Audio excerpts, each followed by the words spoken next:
Good evening, social change warriors and justice seekers. Welcome back to another episode of Friday Night Lies, where we break down the testimony of the witnesses from the first Karen Reed trial, and we talk about if we believe they lied or they told the 100% truth or something in between and they were a tad evasive. So sorry about the barking Doberman tonight.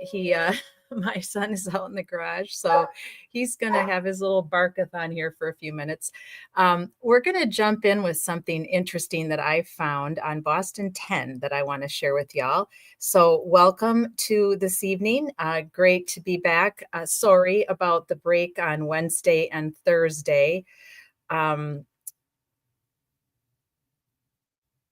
I had a death in the family. So it was kind of a sad week. And it was my closest cousin's mom, and grew up with them and spent a lot of Friday nights at East basketball games together and movie nights. And so it's been a sad week. And I tried my hardest to try to get back to Wisconsin for the funeral, but it just did not work out. So I needed a moment. And then I was doing a lot of research this week for Kara, for Jason Veach, and for Michelle for Where is Sarah Ebersol.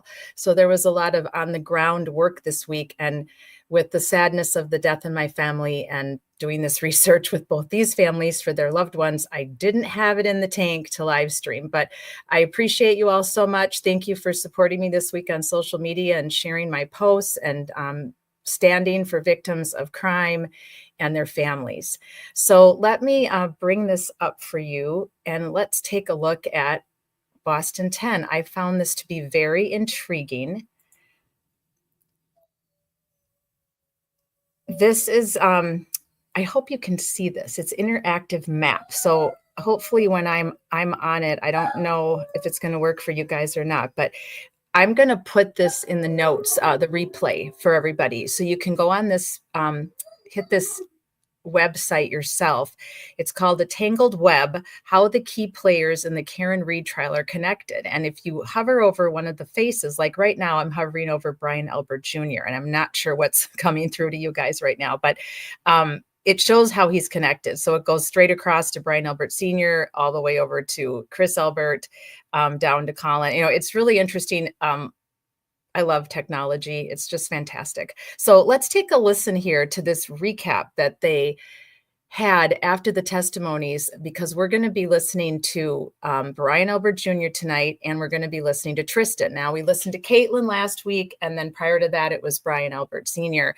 And then all the others. I'll go over them in a recap a little bit towards the end. But let me check in with you all and make sure that you guys can hear me okay. So I'm going to come back in the room. Thank you, MCAT. I appreciate that so much. It's so tough when we lose our family members. They've been in our lives. Well, in my case, my whole life. I knew my cousin Adelia my whole life, and her son, my cousin Paul, was like one of my best friends. So I feel for him. And my mom was very close friends with her and her husband. Her husband's actually my mom's cousin by the connection to my grandmother, but Adelia was by marriage. So it's been a sad week, and I appreciate all of you so much. Thank you. And so yes, it's a tangled web. So so let's listen before we get into the Brian Elbert Jr. Let's listen a little bit to this Boston 10. I thought this recap was pretty fascinating. So thanks for joining me, everyone that comes live tonight. Really appreciate you. And thank you to all of you on the replay. You are so appreciated. I know there was so much going on this week. I have to say that I'll come on with you guys for a second, because I just have to say something to you guys face to face. I have to quote Turtle Boy, because Aiden, because what a week he had. And I'm sure all of you that follow the Karen Reed trial, you've been following what happened with Aiden in court this week, and just with obviously what happened in court with Karen. And then today we had a last minute 0:30, 5 o'clock, right before the 5 o'clock whistle blew. We had the judge come out with her decisions. We're gonna recap all of that. We'll take kind of a break halfway in between listening to testimony, and we'll kind of recap what happened all week. But I'm going to quote Aiden by saying, content overload, content overload, content overload. That's what he said in his live stream this week. And I have to agree with him. My mind was already kind of blown from dealing with the family death and then dealing with, I have a lot of updates for those of you that have been on the ride with me with the terrible treatment of Kara and Jason Veach with his passing at the Cabbage Patch Bar here in Volusia County in Florida. And then Sarah Ebersol, we just had the anniversary also this week of her being missing 2 years on March the 3rd. And I've been talking a lot with Michelle this week. We've been brainstorming. I've been talking with other people involved in the case. I have really big updates on both those cases for you next week. So this week has been insane with content overload from those two cases I'm working on the ground here in Florida, and Karen Reed, Justice for John O'Keefe, Aiden's court hearing. Idaho 4, I don't know how many of you are following that, but that's gotten insane as well. And I followed that from the start. I have never live streamed about it. I didn't feel I knew enough about all the evidence in the case, but I'm starting to slowly build my toolbox up, and I may do a few live streams about that because there is some bizarre happenings in that case, similar to a lot of these cases that I'm following. Ellen Greenberg, Sandra Birchmore, Suzanne Morphew. I mean, they all have these twists and tangles and a lot of characters, and what looks like it should be it isn't it. And then all of a sudden you think this might be it, and then you're fooled again. And it's really something. So that was my week. A lot of content to quote Aiden. So I don't know how you guys all feel about that, but MCAT says I had a long week in court. My husband, you're not a lawyer. Yeah, exactly. Yeah, all of you that follow Karen Reed had a long 2 weeks in court, right? And I'm not laughing because I'm being unfeeling. It is serious business. I mean, this is, Karen Reed could go to jail for a very long time. And John O'Keefe is still dead. He's been dead. And this has been going on and on and on. He has no justice for his death. Not that, in my opinion, there can ever truly be complete justice when somebody's murdered. Sorry, YouTube, unalived, because they didn't choose that, right? It wasn't anything to do with natural causes or cancer or even these horrible things that we all have to go through when we lose our family members. But when someone else takes a person out of this life because they're mad, they're crazy, they're psychotic, they're a psychopath, it just feels extra egregious because if we don't get justice.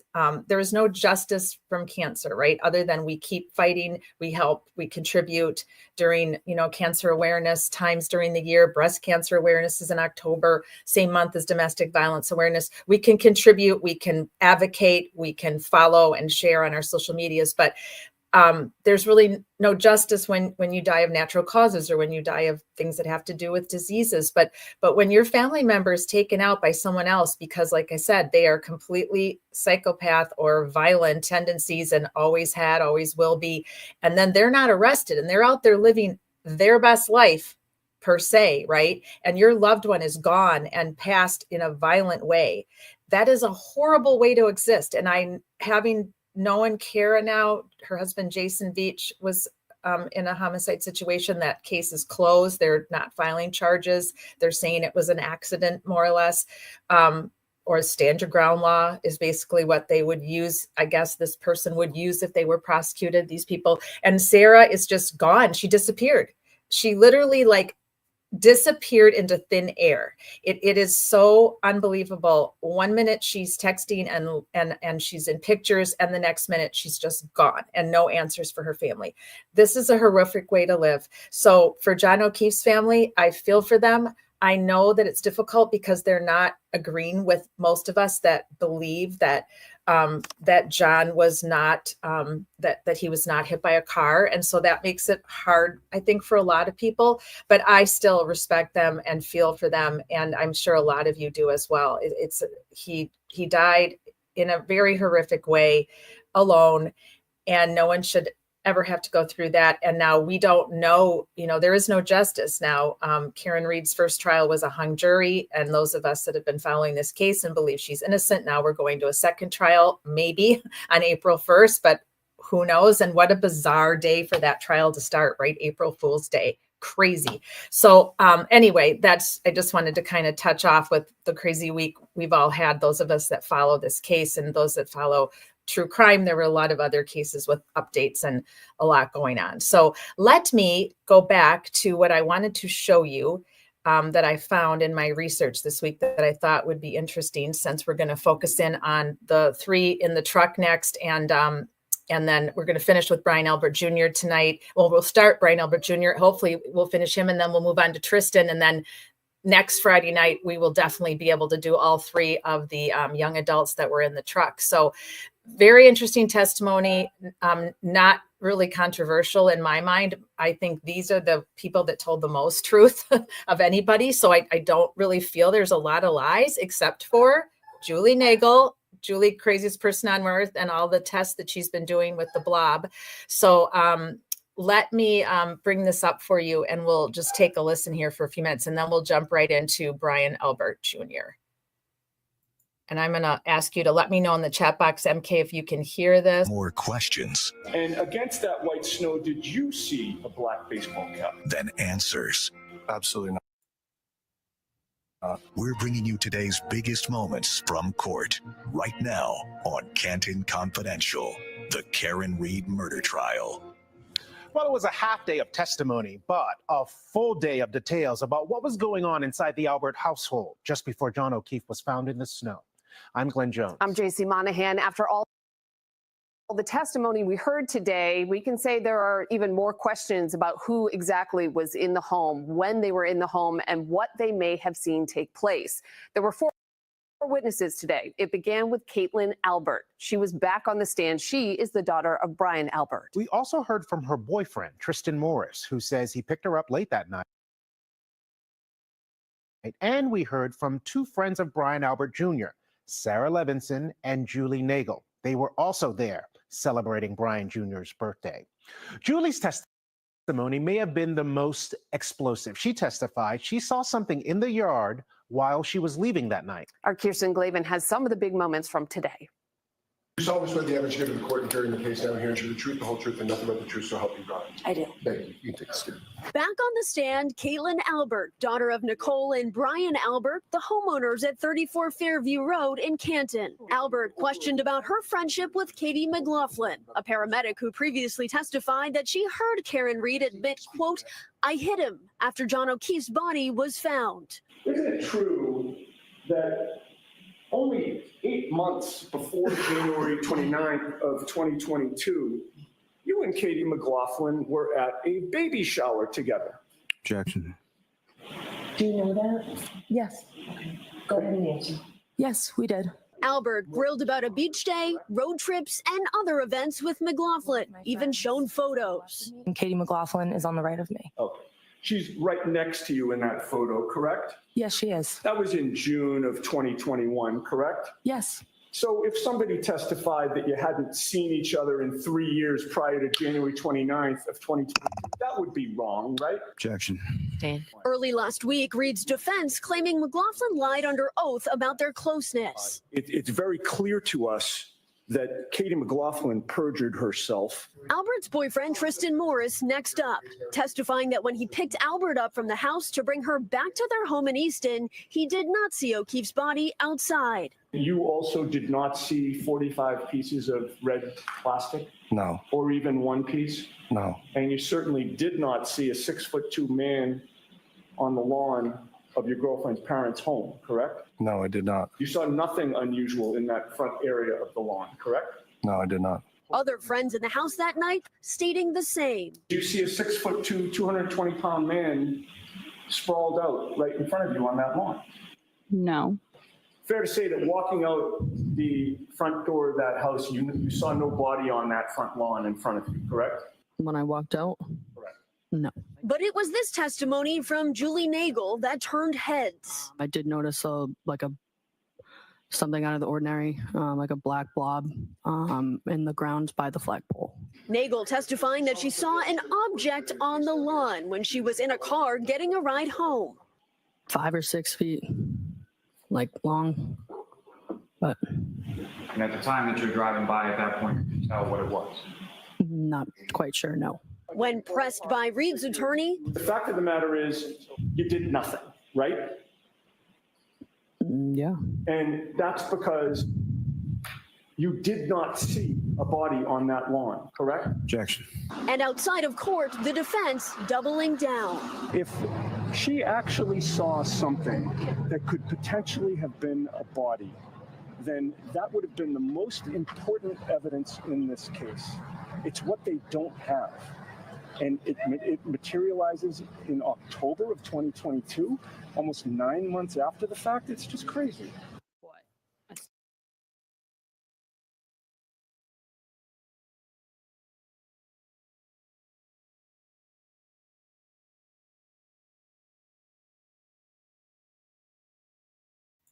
Oh, there we go. I didn't hit the mic thing hard enough. Just to repeat what Attorney Yannetti said, it's crazy. Yes, it's absolutely crazy. That my jaw just dropped to the floor when that came out of her mouth. And then, black blob. And then, of course, 5 to 6 feet. Well, John O'Keefe was what, 6'5"? I mean, so come on, she's already impeached herself right there that there's no way that was a body, that if it was anything, it wasn't John O'Keefe, right? And if you're seeing something that you even think might be a person, you don't yell out to the people in the car, hey, stop, that looks like a person. Right. I mean, and not to mention a word about it all those months.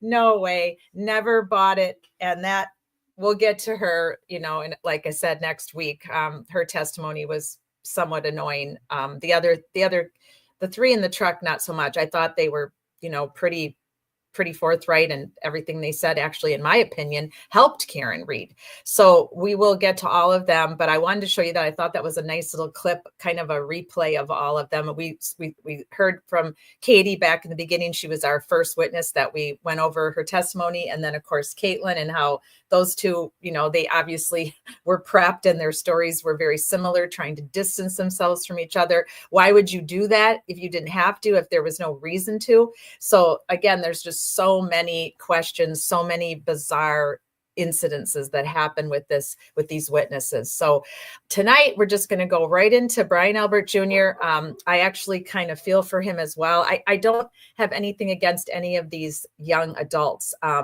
I think whatever their part in it, which was just to not say anything, or maybe they didn't know, maybe we're just not aware that they were upstairs in the kitchen and this all happened in the basement, and maybe they don't know. I don't know for sure. My jury is out on all the young adults.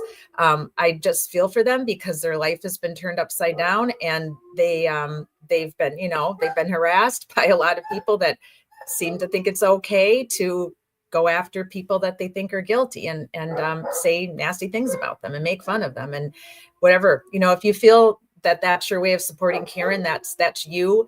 Not all of us feel that way. I don't have any desire to harass or be nasty to these young adults who, in my opinion, had nothing to do with it. So I just think they're under the power and control of the headmaster who's leading this whole charade that is the theater of the absurd that we have been seeing and watching from pretty much day one, right?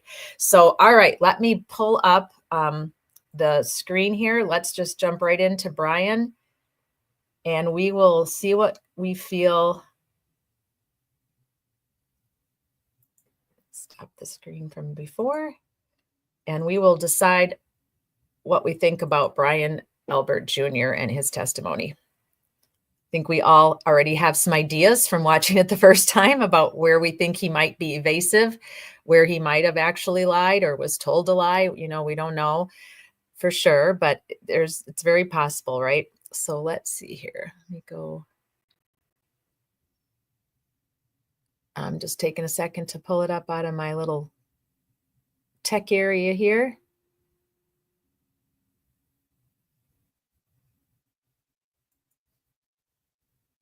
There we go.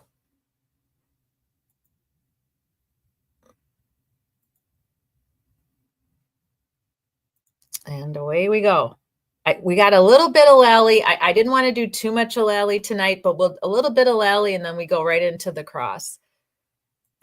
Physically, actually. And that second or subsequent time that you came downstairs that morning, do you know about how long it was after the first time? I would say maybe an hour and a half, 2 hours, maybe. Now, with respect to your birthday, as far as what, if any, sort of ritual or thing do you have with regard to your Aunt Julie? Oh, yes. So my aunt likes Oh, to get yes, me he donuts. says. It started, I don't even know, probably when I was like in middle school. Okay, wait, I have to say something here because I watched it earlier today. So what did you guys think of that? That seemed rehearsed to me. That was one of the first things that I caught. It just felt very rehearsed that he was supposed to sound, because he went from being kind of, having that monotone kind of voice, and then all of a sudden, oh yes, it's the donut story. I get to tell the donut story. I don't know. What do you think? Objection, leading. Yeah, exactly. Good one, MCAT. Okay, back we go. I just had to say something there because I mean, it's very possible. Families have traditions. Aunts and uncles. My sister has traditions with my sons. They're, my ex-husband's sister, same. So it's very possible. But that morning, the way it went down, no way, right?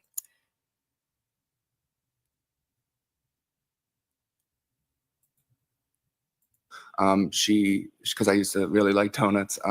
So every birthday she would give me still like six. donuts, Brian. 6 donuts in a box and a card. And that was just our ritual. She would bring it over every day, every time it was my birthday. And did you get those, as far as the donuts and the card and everything, at some point on that particular morning? Yes, I believe that when I went downstairs the first time, the donuts and the card were there already. So I had known that she had come by and dropped them off for me. Did you physically actually see your Aunt Julie on that particular morning? No, I didn't see her then. Former CIA official warns deadly strike coming to America's power grid. Can you keep your family safe when the light? So I just wanted to say, I tweeted this out today. The reason he didn't see his Aunt Julie with the donuts and the coffee, we learned from Brian that there was coffee brought. Julie never mentioned a word about coffee, but Brian Albert mentioned coffee. So there was the discrepancy there in their testimonies regarding the donuts. But the reason he didn't come down is because they were in their family meeting trying to figure out how the heck they were going to deal with everything that happened the night before with John O'Keefe, and they weren't going to involve him. And maybe he was told by Dad, hey, we got family business, dealing with what happened to John. Maybe he doesn't really know. I'd like to know you guys' opinion. I mean, maybe the kids didn't know. If it all happened in the basement, I think there's a possibility that Brian Albert Jr. went to bed before anything was going on, before they moved his body. But it's hard to say, right? I'm sure there's people 50-50 on this one. So sorry, back we go. I'm a little hoarse tonight from lack of sleep this week.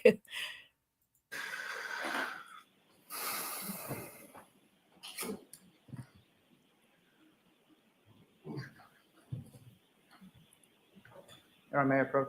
Yes.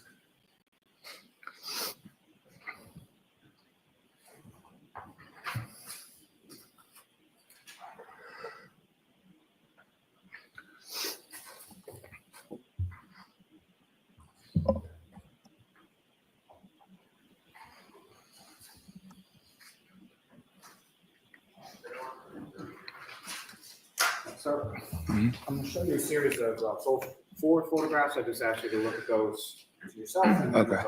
Okay.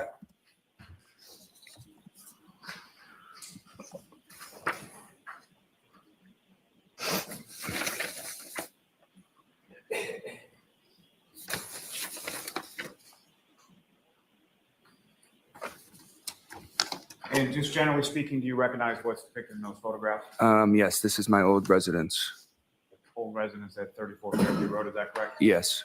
And generally speaking, what's depicted in those photographs, is that a fair and accurate portrayal of what the house looked like around that time? Yes. May I approach again, Your Honor? Yes. Call multiple seat to introduce and admit as the next forward exhibit. Any objection, Ms. Little? No objection, Your Honor. Okay, thank you.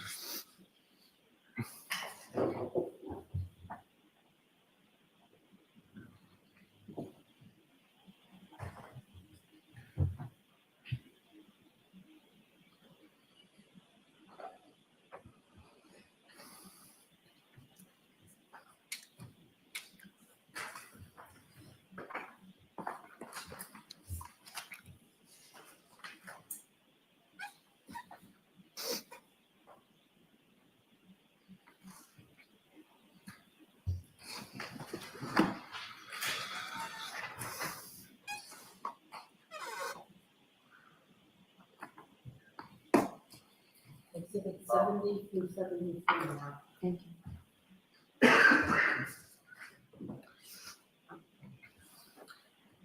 May I return to the witness, Your Honor? Just going to place before you what's now been marked as Exhibit 71, 72, and 30. Okay. Just hold on to those for a second.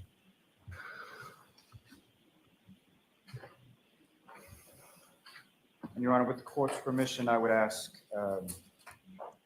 that those 3 photographs be published in succession. Okay. Jury.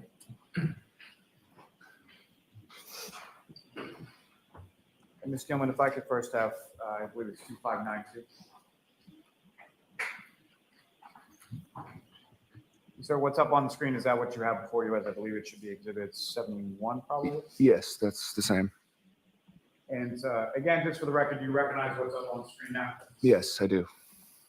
Now, before I get into the photograph, there is one other question that I need to ask, as far as with respect to the sort of tenor and demeanor of that evening. Mhm. How would you describe sort of from when your friends were there to the time that the folks came back from the waterfall? How was sort of the mood within that? Cheerful, fun. Everyone was having a great time. Any fights, any arguing, any tension, anything else that you noted of note with regard to that? No, not at all. And I believe, sir, there should be a laser pointer on the desk there in front of you. Just push the button on top. Yeah. I'm going to ask you a question about it with respect to the picture. Okay. Now, with regard to the front area of your house at 34 Fairview Road when you live there, there's basically 2 doors on the front of the house, correct? Yes. And if you could just use that laser pointer and direct the jury's attention to where in the photograph you observe each of those 2 doors. Okay. So this would be the first door right here, and this is the second door. And the first door is sort of further away from the driveway. Is that sort of the front door area of the home? Yes, that's the front door. And the other door, where does that lead? The side door leads just right into the family room.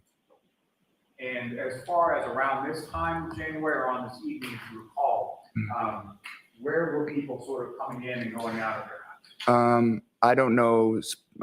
I couldn't tell you specifically. I think some people use both doors. And what we're calling sort of the front door area, that's sort of one closer to the garage leads into the living room, is that correct? Yes. And so the front door further away from the garage, where does that lead? That's like a foyer area, and then if you take a right, it leads you to the dining room, kitchen, and then you keep going into the family room. Now, if you don't take a right and go into the kitchen and the dining room, and then sort of into the family room, you just sort of go straight, where does that lead? Well, you can't really go straight. If you walk in a little ways to the left, there's a set of stairs that go upstairs, and you can go straight a little bit, and then to your left again, there's stairs that go downstairs into the basement.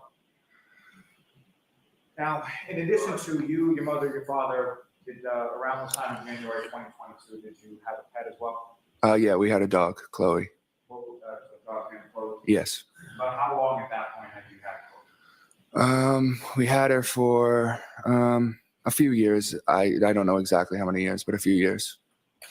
Now, on that night, specifically of January 28th leading into the 29th, did you do anything as far as letting Chloe out to use the bathroom or anything like that? Yeah, so the dog was actually upstairs in my parents' bedroom. She likes to sleep up there and stay up there. So she was upstairs when my friends were downstairs.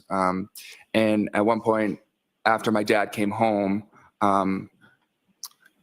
it was asked if someone let the dog out. And I said, sorry, I forgot, because it was my responsibility, because I was the only one home. So he went upstairs to get the dog, got the dog, brought her downstairs, let her outside. And so when someone would let Chloe outside around this time, so can you describe that process as far as would it be a leash or just let her out, or how would that happen? Yeah, so we had a fenced-in backyard, so we just kind of let her through the back door and open the door, and she was able to run around out back.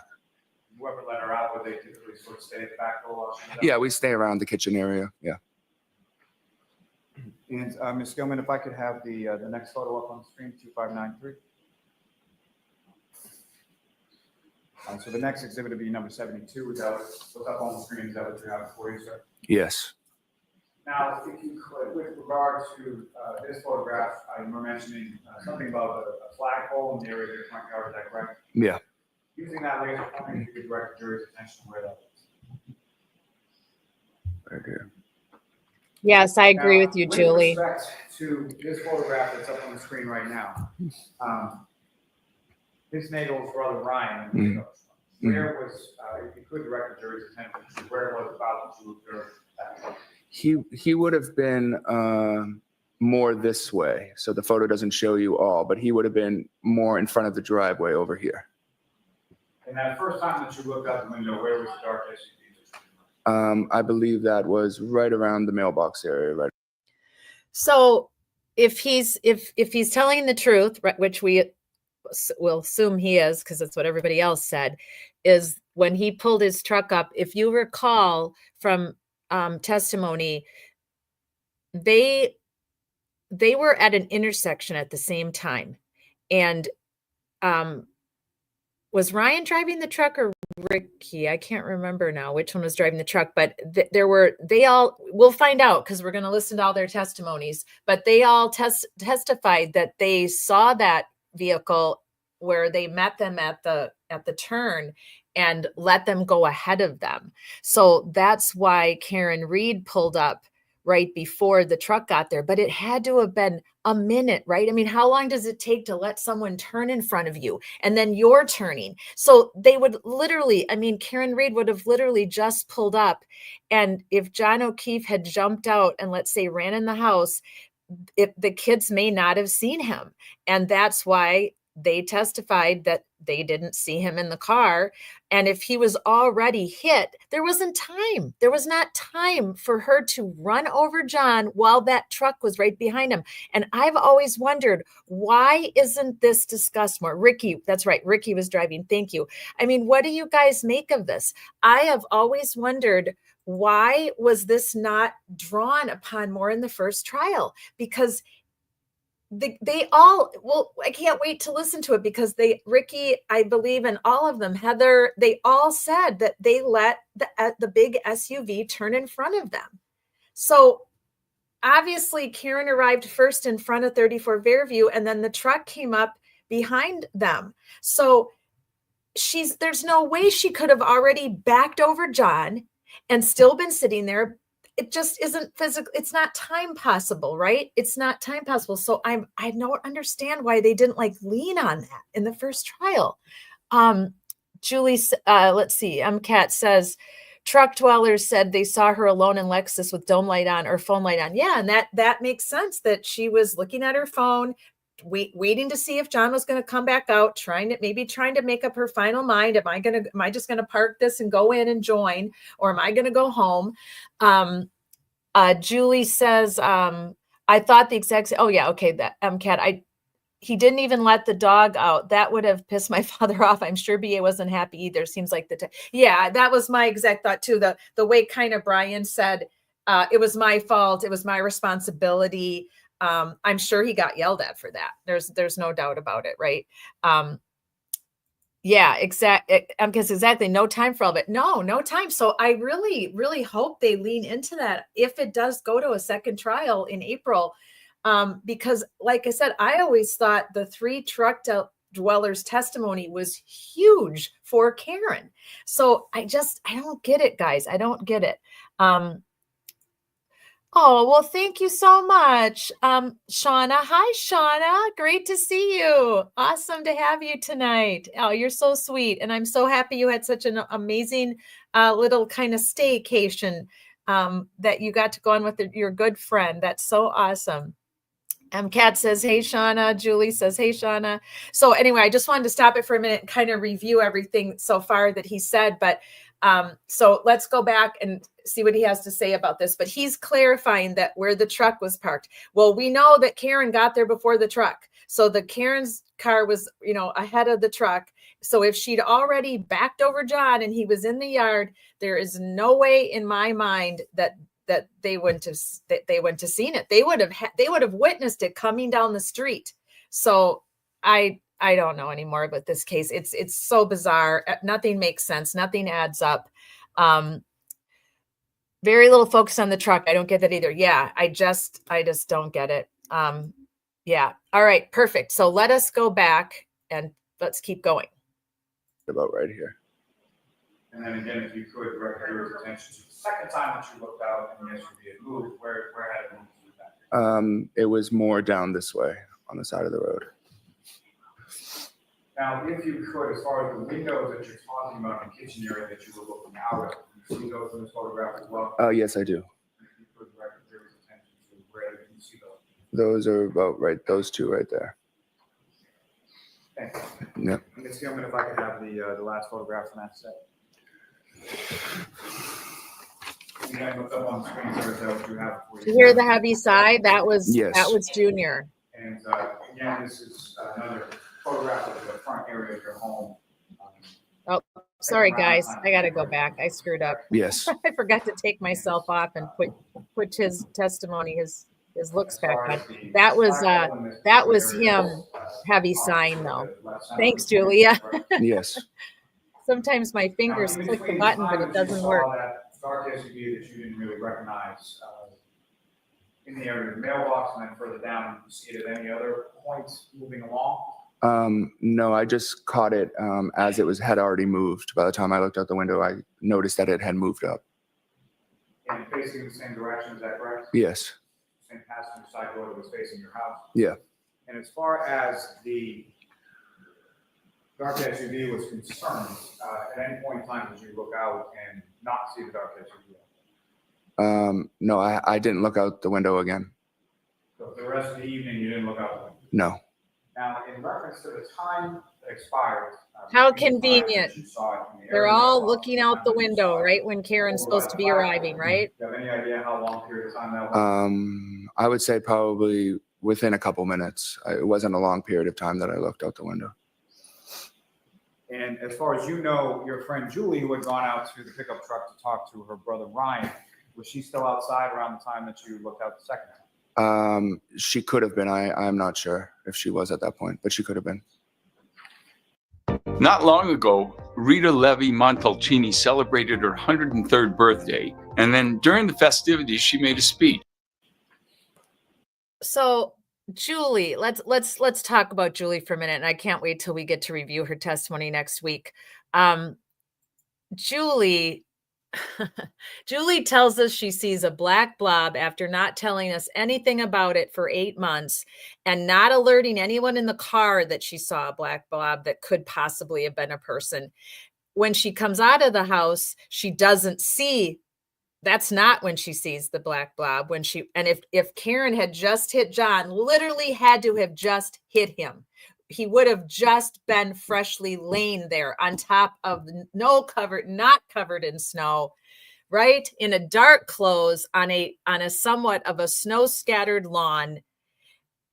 No way. There's just no way. You're never going to convince me of it in a million years. You'd have to show me a video of Karen hitting him with her car, because none of this makes sense to me. It never did.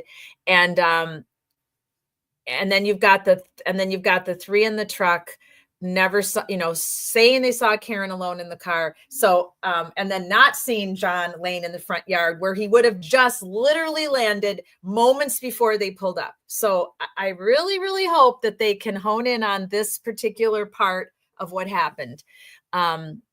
Right, guys? So let's go back. And Ms. Gilman, you can take that. I have just one moment, Your Honor. Yes. Let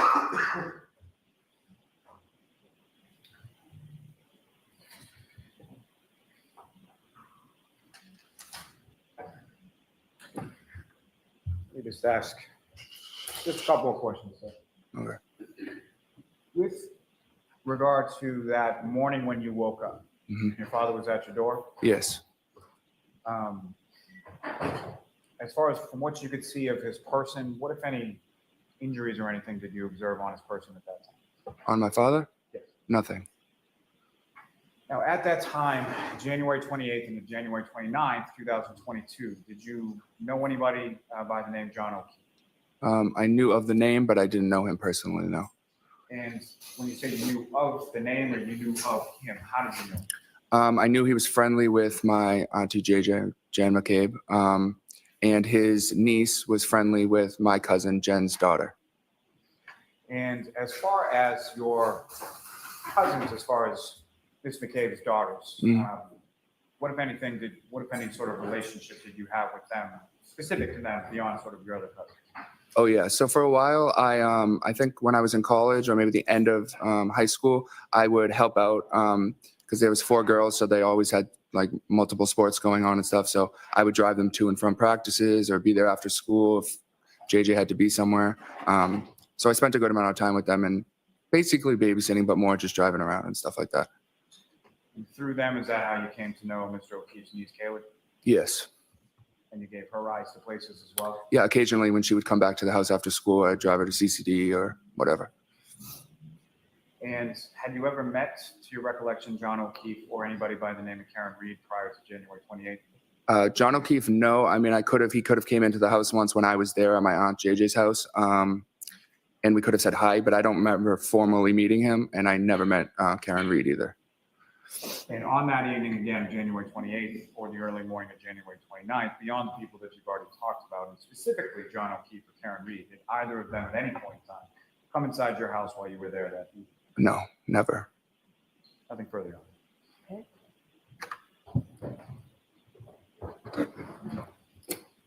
All right, here we go. Miss Little, I'm just going to hold you up 1 minute. I think we probably need spellings of the. Yeah, we do.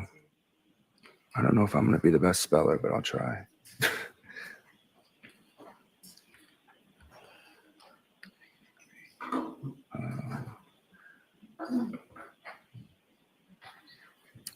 I thought she did a really good job. I think that's good. That the first one is correct. With Brian. All right, thank you, Ms. Little. Thank you. Mr. Albert, the first time you ever spoke with anyone from the Massachusetts State Police, the Canton Police Department, or the Norfolk County District Attorney's Office was on July 6, 2023, correct? Yes, I believe so. That's a full 18 months after Mr. O'Keefe's death, correct? Yes. 18 months, guys.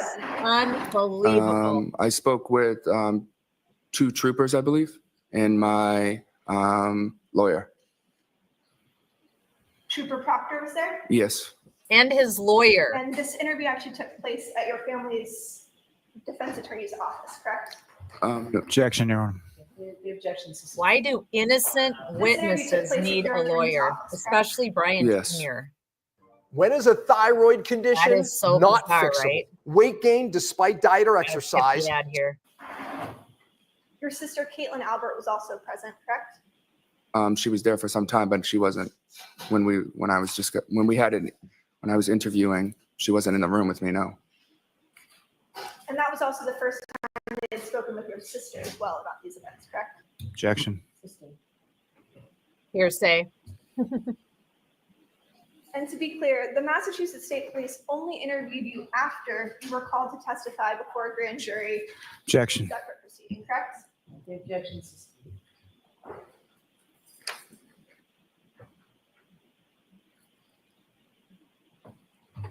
I want to direct your attention to your testimony regarding your cousin. I don't Colin believe Albert. they recorded any of the interviews, You testified today that Colin Albert called you to come to the house, correct? which is I believe also so, he did, yeah. completely insane in this Do you day and recall age. some prior testimony in which you said that you all had exchanged Snapchats about what you were doing that night in the house?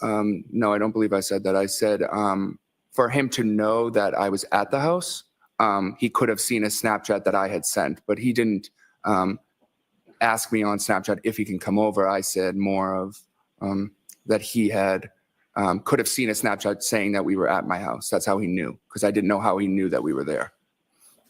You and your cousins frequently communicate on Snapchat, correct? Occasionally here and there. You actually have a cousin group chat on Snapchat, don't you? Yeah, we do. An Albert Cousins group chat. Who else is on that Snapchat? There's all my cousins, a lot of us, a good amount of my cousins. Would that include you, Yep. Colin Albert, Yep. Allie McCabe? No, she's not an Albert. Do you have a group chat in which Allie McCabe is a member? I believe we have a cousins on my mom's side group chat, yes. But she wouldn't be in that group chat with Colin, no. Understood. And do you still have any of the messages you exchanged with your cousin on January 28th? I don't know. Can you rephrase the question? Do you have any of those Snapchat messages or other messages that you exchanged with your cousin Colin Albert on January 28th? No, I'm not even sure if there was any messages. Not to my knowledge, I don't know.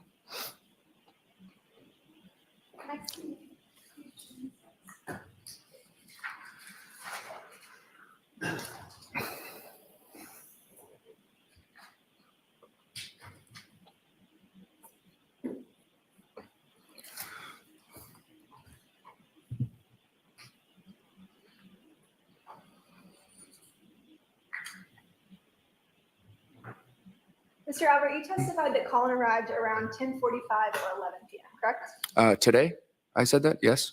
Yes. Who else was at the house when the clock struck sort of midnight as it became your birthday?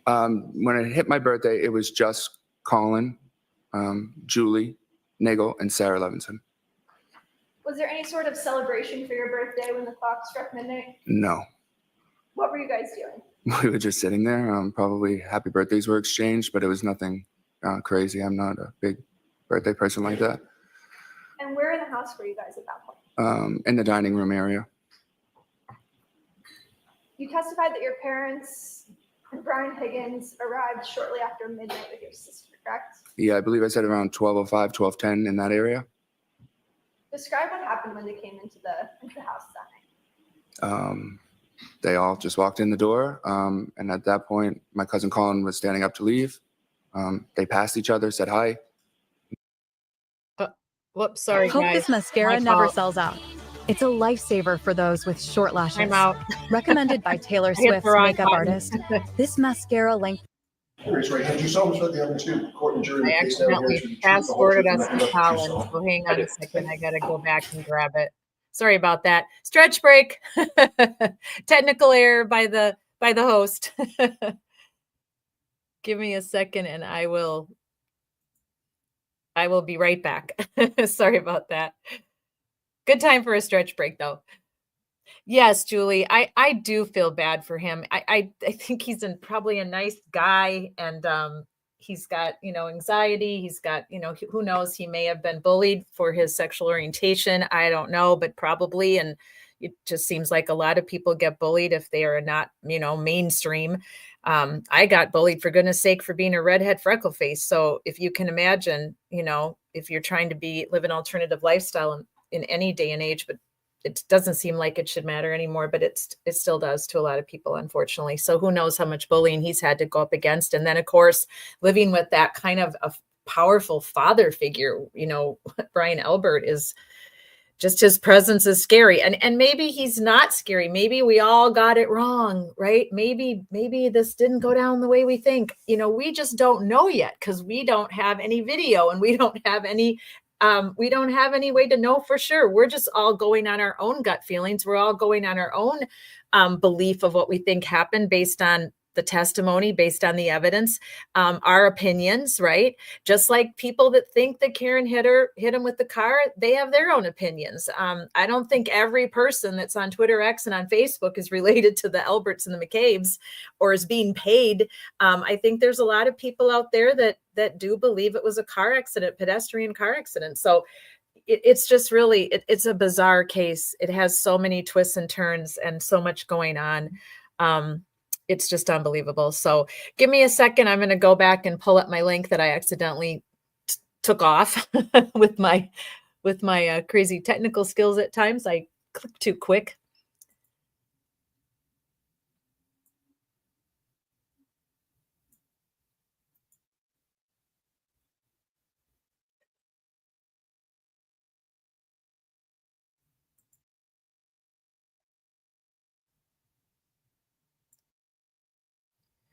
Okay, I got it back up. I found it. I'm coming back in the room now and I have to reshare my screen. This is a good opportunity since we had to take a forced break since I messed up a little bit. I didn't do my normal intro tonight.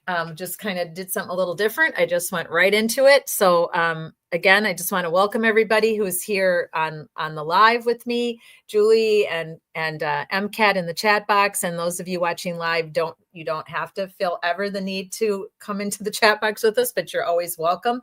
Any of you are welcome on Friday Night Lives to come on the platform with me. Julie has been on the platform. Kara's been on the platform. We've had many others. So any of you that want to get up here and talk, this is our night. We're just hanging out. It's Friday night. I normally don't have a whole lot going on in my life on Friday nights unless it's football season and there's a football game on. But it's just our night to chill and hang out together and talk about this case and say all the things that we never get a chance to say in any of the other creators because they have so many people in their chats and so much going on. So this is just our night to hang together and obsess about this trial because it pisses us all off so much that this is even going on, that it wasn't over and done with trial one. So feel free to come on the platform anytime. I will send you a link to join me in the green room and you just come on up and say your piece. And it's all about, justice. We're about justice for John O'Keefe is the main goal here, is to make sure the right person is arrested and pays for the crime. I don't believe it was premeditated. I believe it was an accident. That's my opinion. But I do believe there was a beef going on between John and the Alberts. And that's just my opinion, of course. But I do believe that's why there was this altercation and this fight where he ended up with this mortal wound to the back of his head. And then panic ensued, and people had to save their asses and save their careers. And I really do believe they were going to say that he got hit by a snowplow. That's really what I believe. And then with Karen Reed behaving the way she behaved, waking up like that and panicking, and which wouldn't be unusual. I mean, I don't know if I might have done the same thing if I were her. So, that's just, you guys know my opinion on it. And that's just the way I feel about this case. So we need justice for John, ultimately, justice for Karen, because she's being framed. That's what we believe, many of us. And my opinion is that if I'm wrong and I'm wrong, I'll admit it at the end of the day. If somehow it all comes out that she did hit him with her car, I have no problem admitting I was wrong. But I just can't, in my gut, as former law enforcement and as a social worker, I do not believe that she hit him with her car. It just doesn't make any practical sense. It doesn't make any science sense. Nothing in this case makes sense. So that's where we're at, right? So just a reminder to all of you, I am Catherine Felton Page, and I am your host and founder of Social Change Warriors, where we are justice seekers and we are looking for justice for victims of major crimes. And in most cases, it has to do with homicide or the M word, unaliving. We also will help out with missing persons cases, which we are doing with Sarah Ebersol right now here in Florida, in Marion County. Please feel free to email me anytime if you have a case or a loved one or someone you know and they're looking for advocacy. I am happy to help anytime.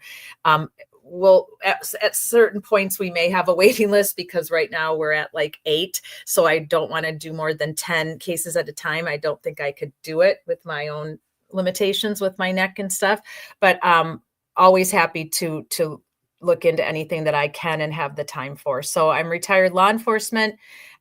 Journalism was my first career in my 20s and 30s, and then went into law enforcement. And then in my 50s, Masters of Social Work with the specialty in domestic violence, homicide. So I really appreciate you. I appreciate that you're willing to be part of Social Change Warriors. We're just a small advocacy movement, and we have the live streams to try to create awareness and to have chances to talk with each other and break these cases down together and look at the evidence. And that's primarily why we live stream. So I appreciate all of you on the replay as well. I know you're all busy and there's a lot going on. So thank you for catching us on the replay and for sharing out advocacy for our victims and their families in your social medias and with your friends. I was on Twitter X this week and I came across a post by one of the amazing people I follow on Twitter X. And I'm going to bring that up at the end of the night because I want to give credit to this person, but they put up a post about I'll allow it. And it's Mike. And he put up a post about the McAlbert Cafe. And I laughed so hard. And I know I feel guilty sometimes when I laugh about this case because John is dead and he lost his life and Karen's going through hell and her family's going through hell. But this case is the theater of the absurd. And I've said that from the beginning. I've never seen anything like it. I don't know that we ever will again. I hope we never do again, because it's just out there, right? So when he posted that, of course, he was snarky and said, now don't everybody start putting up, and he gave examples of food items, right? Well, of course, everybody did. And they were so funny. And I shared it on my Twitter X. So if you're on Twitter X, feel free to go look. If you're not, and you want me to, I can read some of them at the end of the night, just because we do need to have some humor in all this, because these witnesses, by their behavior and their testimony, bring it on themselves. So they have no one to blame but themselves. And I said, the witnesses' testimony, their shady behavior and lies, the best novelist or screenwriter could not compete. So calling out corruption, this was my little ad to come tonight to Friday Night Lies. And I made this shirt on this little site where you can make your own shirts. And I didn't go through with it, but I took a screenshot of it, just pin it on the girl, because that's really the gist of all this, right? That is what Proctor basically said. And what Jackson actually quoted when he was talking to him, he basically said right to Proctor, and we'll get to that when we review Proctor, you basically you wanted to pin it on the girl. So t-shirts sold at the McAlbert's Cafe with a plate of lies on special daily. So that's what I was doing a little bit on Twitter X yesterday and today. And I'll read some of those comments to you at the end, because people were very creative with their different food items, meal of food, as Turtle Boy Aiden says, that they came up with. So Beverly, I am not, this will not be popular, what I'm about to say, with anybody in the Free Karen Read movement, but I'm going to say it anyway. I'd wear that. MCAT says, oh my gosh, we should totally design it. Maybe we should design it. We'd have to put Proctor's picture on it, though. We'd have to make sure that we'd have to somehow be able to get fair use to use Proctor's photo to put on the t-shirt, right, MCAT? If we decided to produce some of those, I may look into it. We'll have to see. I found this site where you just can put anything you want on a t-shirt, and I don't remember what the minimum order was, but maybe we will have to. So before I talk about Dear Beverly, Julie says, Nicole Albert, she was talking about JOK, the neighbor thinks it was madness. Tell me again, Julie, what I lost train of thought here a little bit because we went on our short break. Remind me what that's about. And then MCAT says, oh, I get it now. That's weird. Because I've been talking about a lot, so I'm not sure which one of the things I said you were talking about. Which sister? Okay, hang on. Let me catch up to the chat here a little bit. Let's go back. We have all the time in the world. Let's see here. Do people who join platform need to have makeup on? Oh. No, you don't. You don't need to wear makeup. I actually wear very little makeup. I put a little bit of BB cream on. That BB cream, it kind of evens you out at my age. And I put a little mascara and a little lipstick on. But no, you don't have to do any of that. So let's see here. Did you guys ever hear the caller Nurse Kim had? A lady who called and said she lived near Jen McCabe and said JM had an incident where someone was found on her sister's lawn who was hit by a plow. What? No, I never heard that. Well, hang on. I'm going to write that down. I may have to see if I could find that so we could show that next week. I have never heard that. Wow. Interesting. OMG, no, Julie, that's nuts. Which sister? Yeah, okay, let's go on. Now I know what you guys are talking about. Interesting. And JM was worried that she was going to have to hire lawyers and testify way back in 2022. It was interesting. It's in her channel as a short, I think. Okay, good. I'll go check that out. Thank you, MCAT. I appreciate you for saying that. I had some great careers. I was very fortunate in my life. Nicole Albert, she was talking about JOK, the name. Yeah, okay. So I definitely, wow, this is nuts. Okay, this is crazy. We're going to have to look into that. I don't know anything about that. Now it gets even weirder. Yeah, how could it even get more weirder than it already is? They want us to be ignorant to the facts and just assume, hey, he's always done it this way. Just move along. Yep, exactly. a random thing I posted is further up. Yeah, thank you. I'm glad I went back up though. I'm glad. That's very interesting. I went up last week in an old sweatshirt, a blow up doll, and beer. Yes, you did, but you looked fantastic, my dear. And the blow up doll. I would love to know if we could get Julie Nagel to come on here. Wouldn't it be great if she would come on the Friday Night Lives and help us with her testimony? Should I send her an invite somehow? Find her contact on social media and say, come on, Julie, come on. And we want to show you our Julie and the test that she did with the black blob. Exactly. So thanks, guys. I appreciate all of your hanging out and talking with me in the conversation zone. I like to call it the conversation zone.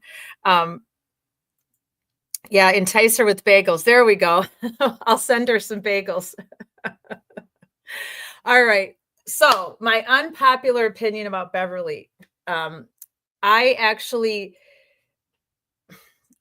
think that at times she is doing her best. I mean, this is a really bizarre case.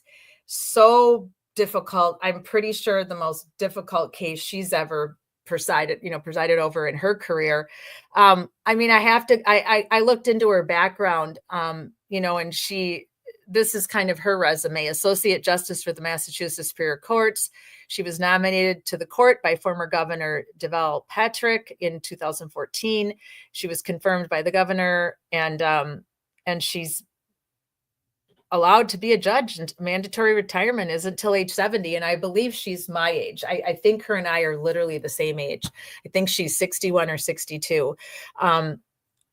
She was a prosecutor. I mean, she was a defense attorney, guys, before she got the judgeship. She was a highly, thought very highly of in the work that she did. So it is odd to me that she has the behavior she has. I mean, there's just times when I feel like she is being extra kind to the jury, taking care of them, making sure they're okay. But then in the end, when she had a chance to help the jury and find out what the heck was going on, she chose not to. So, I mean, I'm with all of you in that she has been very biased towards the prosecution, which seems so odd, and very nasty towards, the lawyers, Karen's lawyers at times, and giving so much leeway to Lally. Like, I don't have any arguments with any of on all of that, but I don't think she's the monster that a lot of people portray her as, though. I sort of feel like maybe she's being told what to do by the puppet master. I guess maybe someday we'll all find out. I really don't know, but I hear you. I do not trust her. I think she's covering her own butt. She's in deep. Yeah, I think that's very true. Kat, I agree with you completely. I definitely wouldn't want my life in her hands, but there's times when I feel like she's doing an okay job, where most people think never. But I think there are some times when she has done a decent job.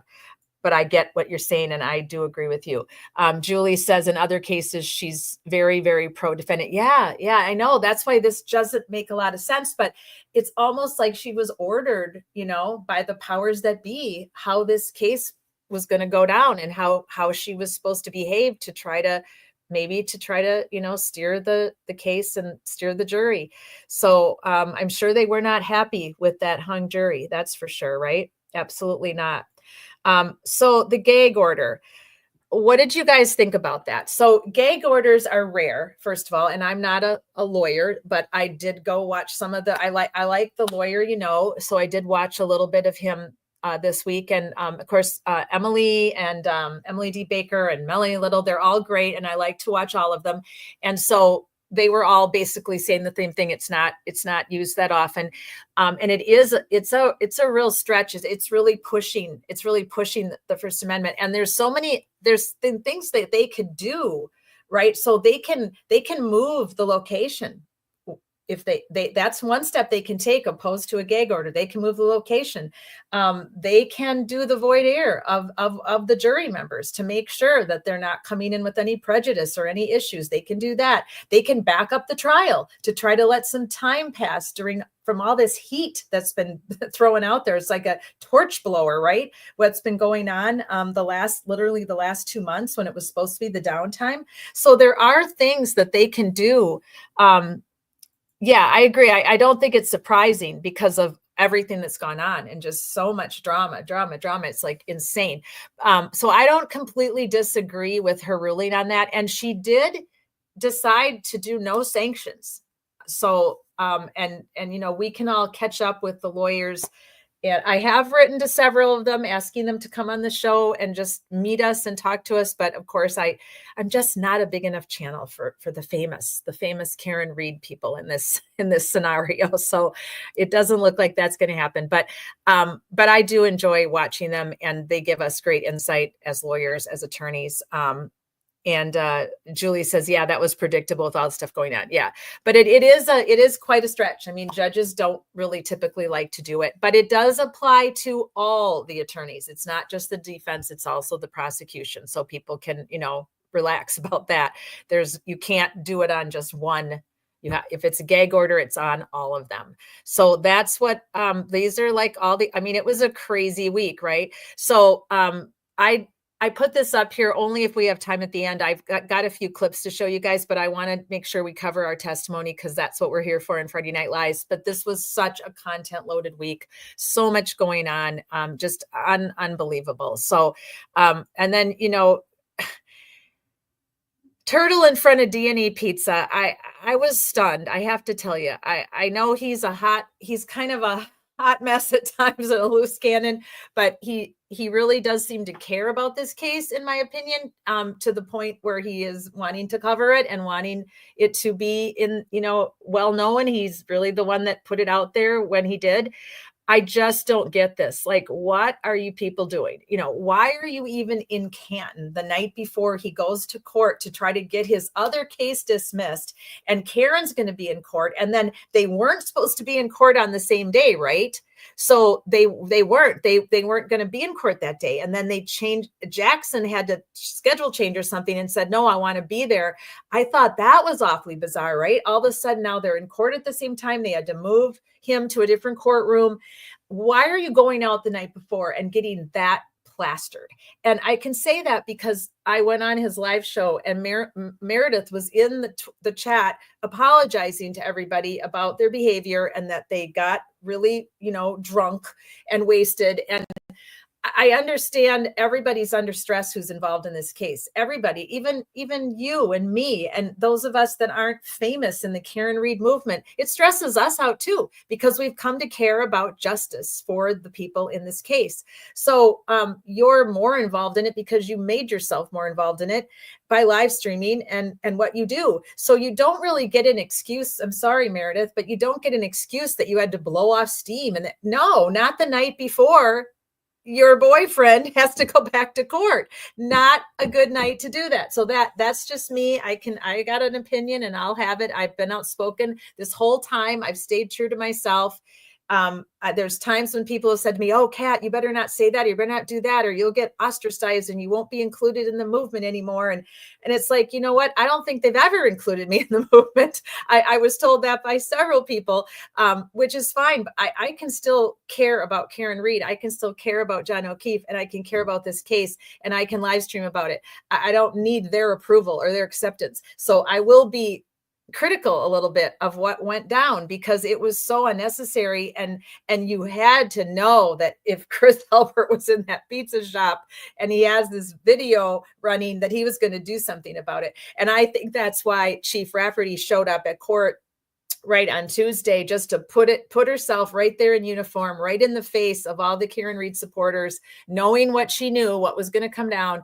So this is really going to be interesting to see what happens when he goes for this, goes back to court now for this new witness intimidation, which I don't really think it is. It's just dumbass behavior. I don't really think it's witness intimidation, yelling into a window, being a goofhead, being a fool.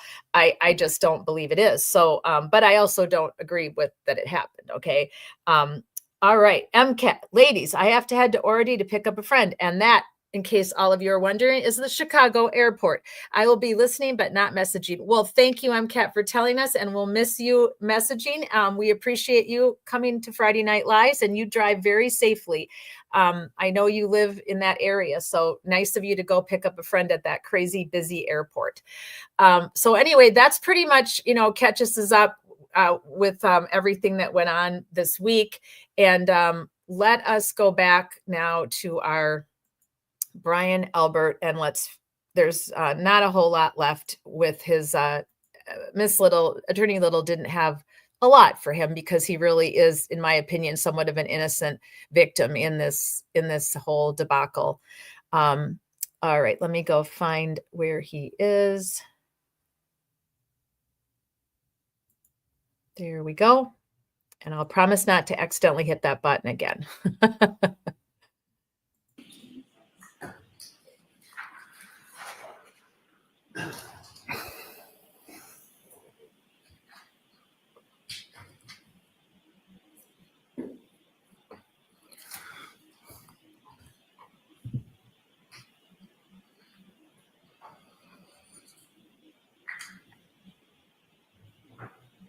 Mr. Albert, you testified that Colin arrived around 10:45 or 11 p.m., correct? Today, I said that. Yes. Yes. Who else was at the house when the clock struck sort of midnight as it became your birthday? When it hit my birthday, it was just Colin, Julie Nagel, and Sarah Levinson. Was there any sort of celebration for your birthday when the clock struck midnight? No. What were you guys doing? We were just sitting there. Listen probably happy closely birthdays to were exchanged, but where it was nothing Colin was when crazy. Mom I'm and not a Dad big got there, because birthday Mom person and like Dad's that. testimony conflict. And where in the house were you guys at that point? In the dining room area. You testified that your parents and Brian Higgins arrived shortly after midnight with your sister, correct? Yeah, I believe I said around 12:05, 12:10 in that area. Describe what happened when they came into the house that night. They all just walked in the door, and at that point, my cousin Colin was standing up to leave. They passed each other, said hi, and that was it. Mr. Albert, you never actually observed Colin leave in a vehicle from 34 Fairview, correct? No, I didn't see with my eyes, no. In fact, you said you only looked out the window 2 times that night, correct? Yes, that's true.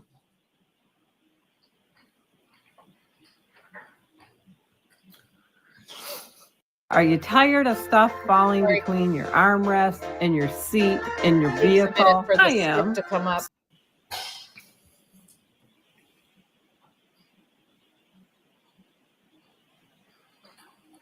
Approximately what time did your dad go upstairs to get Chloe to take her out? Well, that would have been like as soon as he got home, so around like a little after 12. So would that have been before or after Colin sort of walked towards the door? Colin had already already left at that point. Where did your dad go? He went upstairs into his bedroom where Chloe was there, brought her downstairs and went to the back door and let her out. And you were asked by Mr. Lally if your father kind of stands by the door and waits for Chloe before he lets her in. Yeah. But you testified that he was just generally in the kitchen area, correct? Yeah, the kitchen is by the back door. But he's not standing by the door waiting for her. She's an off-leash dog. She can go out, do her business, and you can open the door sometime later, correct? Objection. Can you answer that? Is that correct? Could you say it again, please? Your father wasn't standing by the door staring at Chloe the entire time that she was outside, correct? No, I wouldn't. Not the whole time, no.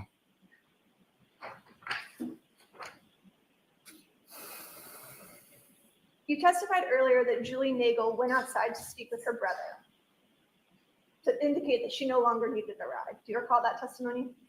I'm not sure if I said that exactly, but yeah. Can you describe sort of what you saw the first time you looked out the window? I just saw a little in front of the driveway a little bit. I saw a truck. I saw my friend Julie at the passenger door. I suppose talking to the people in the truck. And a little ways up, I saw another dark SUV that I wasn't aware of. And so you'd agree that there was nothing obstructing the view between the truck and the dark SUV, correct? Well, not from my vantage point, no.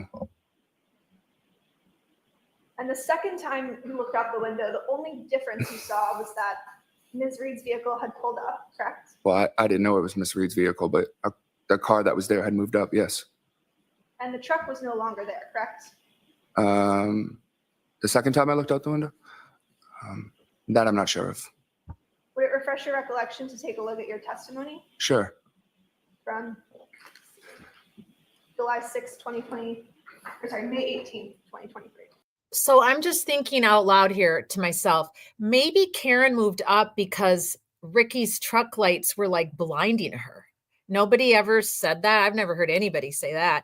That might be why she moved up, because remember, Ricky pulled in behind her moments because they were at the same intersection, and Ricky testifies, and we'll hear it when we hear him, that he let Karen go first and then he turned. So he was coming the other direction. Karen was coming. They met at that turn. He let her go. So she would have arrived first. So maybe she moved up because his headlights were like blinding her, right? Because it's dark out and there's snow on the ground.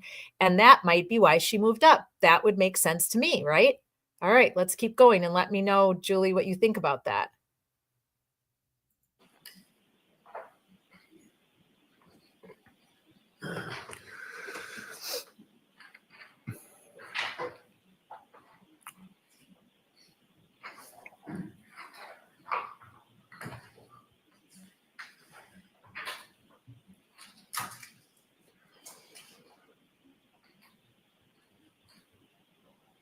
And for sure? Yes. So show Mr. Lally.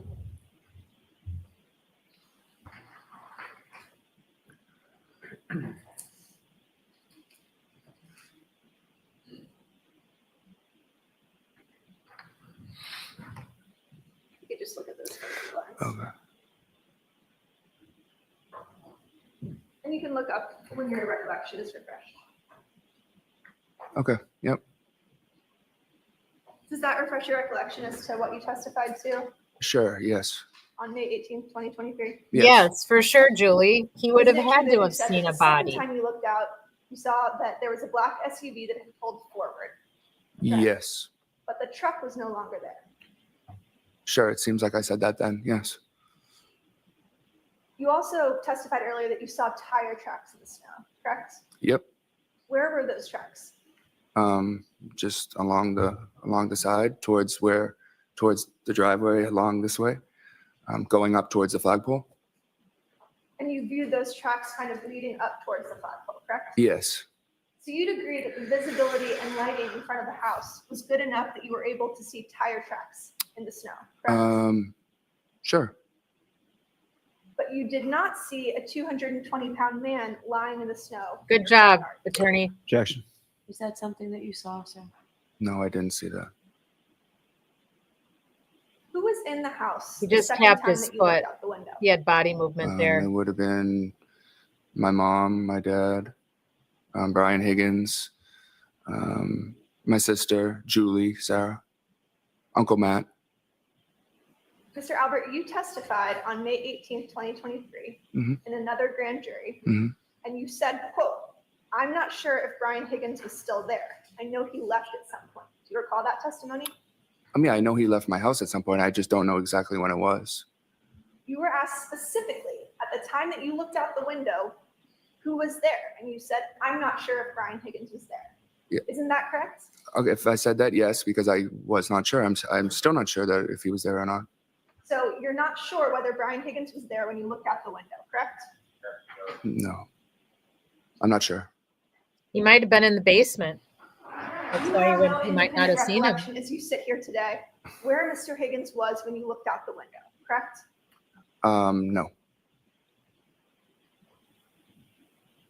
You also didn't recall Mr. Higgins ever saying goodbye to you or your group, correct? I believe that's true. Yeah.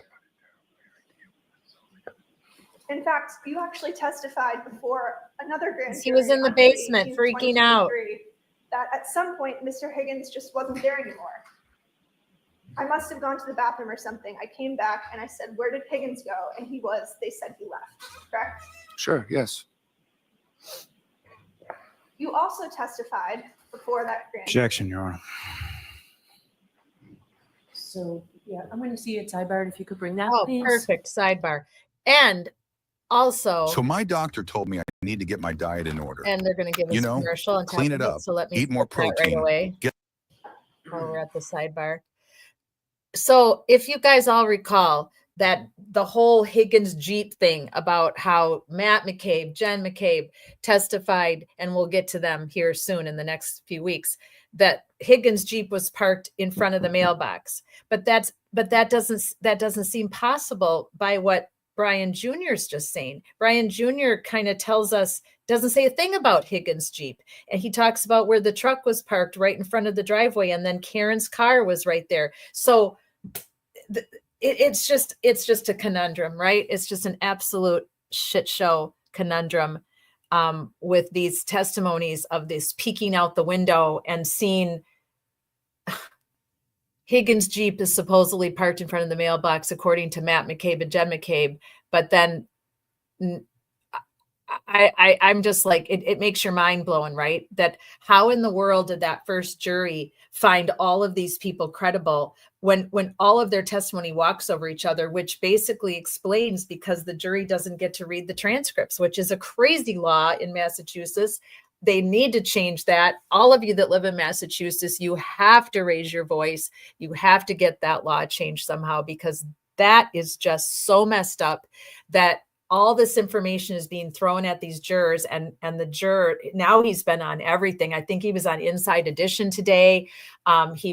He's been on at least 3 other shows since he was with Aiden, reminding us that the jury found them all to be credible testimony, and that they thought all of this third-party culprit thing was a distraction. And I don't understand it. I just don't understand it when you are hearing all of these people testify and their stories don't corroborate at all, other than when they really want it to, right? Like the 1210 and Karen's car was here and then it was there and then it moved up, and it's really unbelievable to me. The more we keep doing this is week 8 of Friday Night Lies, and we keep watching the testimony, the more my mind is just blowing. Now, Julie, you said, I think he makes Higgins Jeep. Speaking of, wasn't Higgy's Jeep there too out front? Yeah, but that Matt and Jen's testimony comes later. The kids all testified first, remember? That's where this big conundrum comes into me, because he never said, he wasn't, I don't think he was talking about the Jeep. I think he was talking about Higgins like himself, but we'll finish watching now and maybe it'll all sort itself out. But I don't recall Brian Jr. saying one word about the Jeep. I don't even remember the kids saying anything about the Jeep, but we'll get to them, soon. Some of them tonight, some next week. And then we can compare it all and sort it out. But we already know there's a conflict when we listen to Nicole Albert and Brian Albert tell us where they saw Colin. Nicole says he was in the hallway, literally walking out the door, and she bumped into him. Brian says he was sitting at the table, which matches more what Brian Jr. said, is that they were all at the table, but he was getting up to leave. Now, remember, he's after his parents. Nicole and Brian have already testified. If people expect us to believe that those 3 did not talk, and that maybe that's why Brian Jr. had to try to cover for either dad or mom as to where Colin was in the house, it's all very shady. It's all very shady. Julie said, I thought he meant the Jeep, but maybe I misunderstood him. I don't think he mentioned the Jeep either. Yeah, I don't think he did. Okay, let's keep going, because I have so many notes written down now about how they're walking over each other's testimony, and then when we get to Matt and Jen, that's going to be quite something.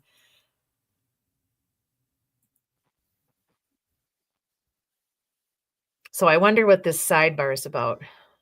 Interesting.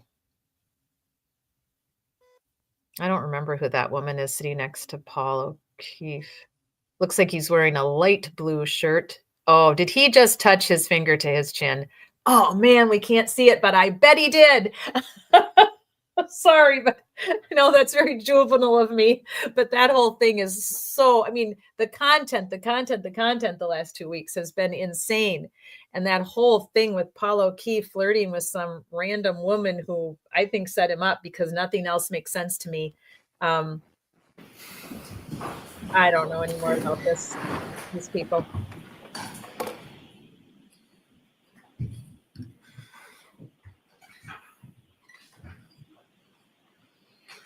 When did your father leave in relation to Brian Higgins? Leave? You mean like go upstairs to go to bed, or? Leave your view. He would have left after Brian Higgins had gone. Mr. Albert, isn't it true that you weren't quite so sure about that when you testified on May 18th, 2023? Hi, James. I don't know. Welcome. You would have to show me. Do you have a specific recollection of your father leaving after Mr. Higgins was gone? Yeah, I'm pretty sure he went upstairs after Brian Higgins left. Yep, that's right. The people in the house saw a Jeep, the people not in the house never saw. Exactly. And when we get to the kids' testimony, the young adults in the truck, I just believe they've got to hammer that one home in this second trial because it's so Mr. Albert, conflicting. I'd like to show you. May I approach your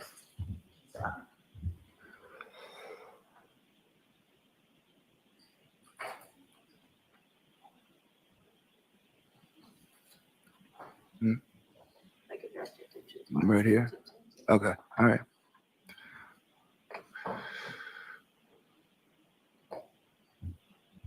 James says agreed. Yeah. Mhm. I've been looking forward to going over the testimony of the 3 young adults in the truck because I think it's just huge. And I don't completely get it why that wasn't made more Mr. of Albert, an isn't issue it true that you in told the trial grand jury, 1. I'm pretty sure Mr. Higgins left first before my dad went upstairs because he wouldn't have left if his friend was still there? Yes, I just said that here as well. I mean, you don't have any specific recollection as you sit here today where your father was or where Mr. Higgins was when you looked out the window that night, No, correct? no, that's not true. I know that my father was in the room with us. I'm saying I don't know. I'm saying I don't know when Brian Higgins left the house. And when Brian Higgins left the house, then my father went upstairs into Getting a his little bedroom. worked up here, Junior. Actually said was, quote, I'm pretty sure Mr. Higgins left first before my dad went upstairs because he wouldn't have left if his friend was still there, correct? I see what you're saying. Yes, but I still say that my dad wouldn't have went upstairs until Brian Higgins left the house. Right, and that's based on an assumption, correct? Sure. Yeah. Because you weren't interviewed about this case until 18 months later, correct? Yeah. You did not personally observe your There's a father heavy go sigh and upstairs, kind of a correct? look No, to I the did. I left. watched him go up the stairs. I was standing I was in the kitchen. You can see the stairs right there. Your testimony is you can see individuals walk upstairs in your house? Depending on, Kitchen? yes, the dining room, from the dining room I meant. So 18 months later, when he's interviewed, he can remember the exact moment that his dad went up the stairs. No freaking way. I don't buy it at all. And I have a really good memory. And my friends always have pointed out to me what a ridiculous memory I have. I inherited it from my father. And I have almost a creepy memory. I drive people nuts with what I can remember. But there's no way you're going to remember that. It was his birthday. They were drinking. His friends were still there. I don't know about what you guys think, but I don't buy this. I do not buy it. And this is where I'm calling not evasive, but an outright lie by Brian Albert Jr. I don't really think he's had very many in his testimony. We haven't really called out too many. I think he's been evasive, but I think he's been honest with many of his answers. But I don't buy this for a second that he remembers exactly when his father went up to bed after 18 months. No. There's actually a wall that kind of blocks the dining room to the stairs. Not if you're sitting at the 2 chairs with your back to the windows. If I was sitting in the long chair right here, the stairs would be right here. I could easily see through the doorway. He was told to say this. He's very nervous. He's He's fidgeting. fidgeting. Time that happened, correct? No, I don't know the time. No.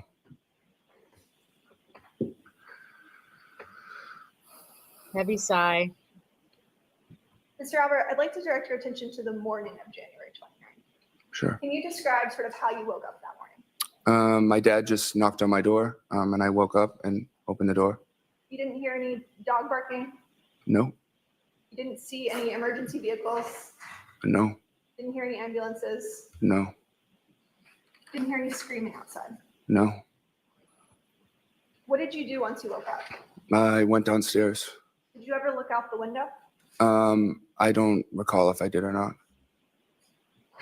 Would it refresh your recollection to take a look at your grand jury testimony? from Sure, May 18th, sure. 2023? Thank He's you. like, yeah, good. Let Have me you know. heard of this brand new product Let me that know what I instantly said at the cleans grand toilets jury. without any scrubbing? Darn commercial. Take any dirty toilet, pour in one scoop.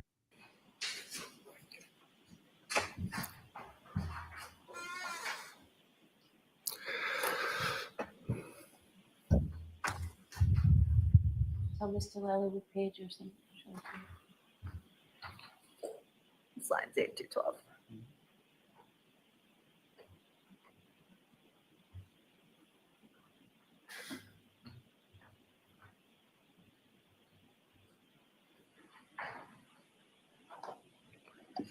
This section. Okay.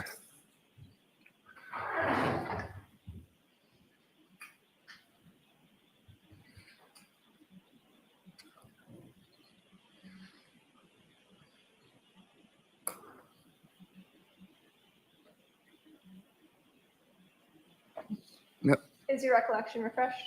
Sure, yeah. Why didn't you look out the window that morning?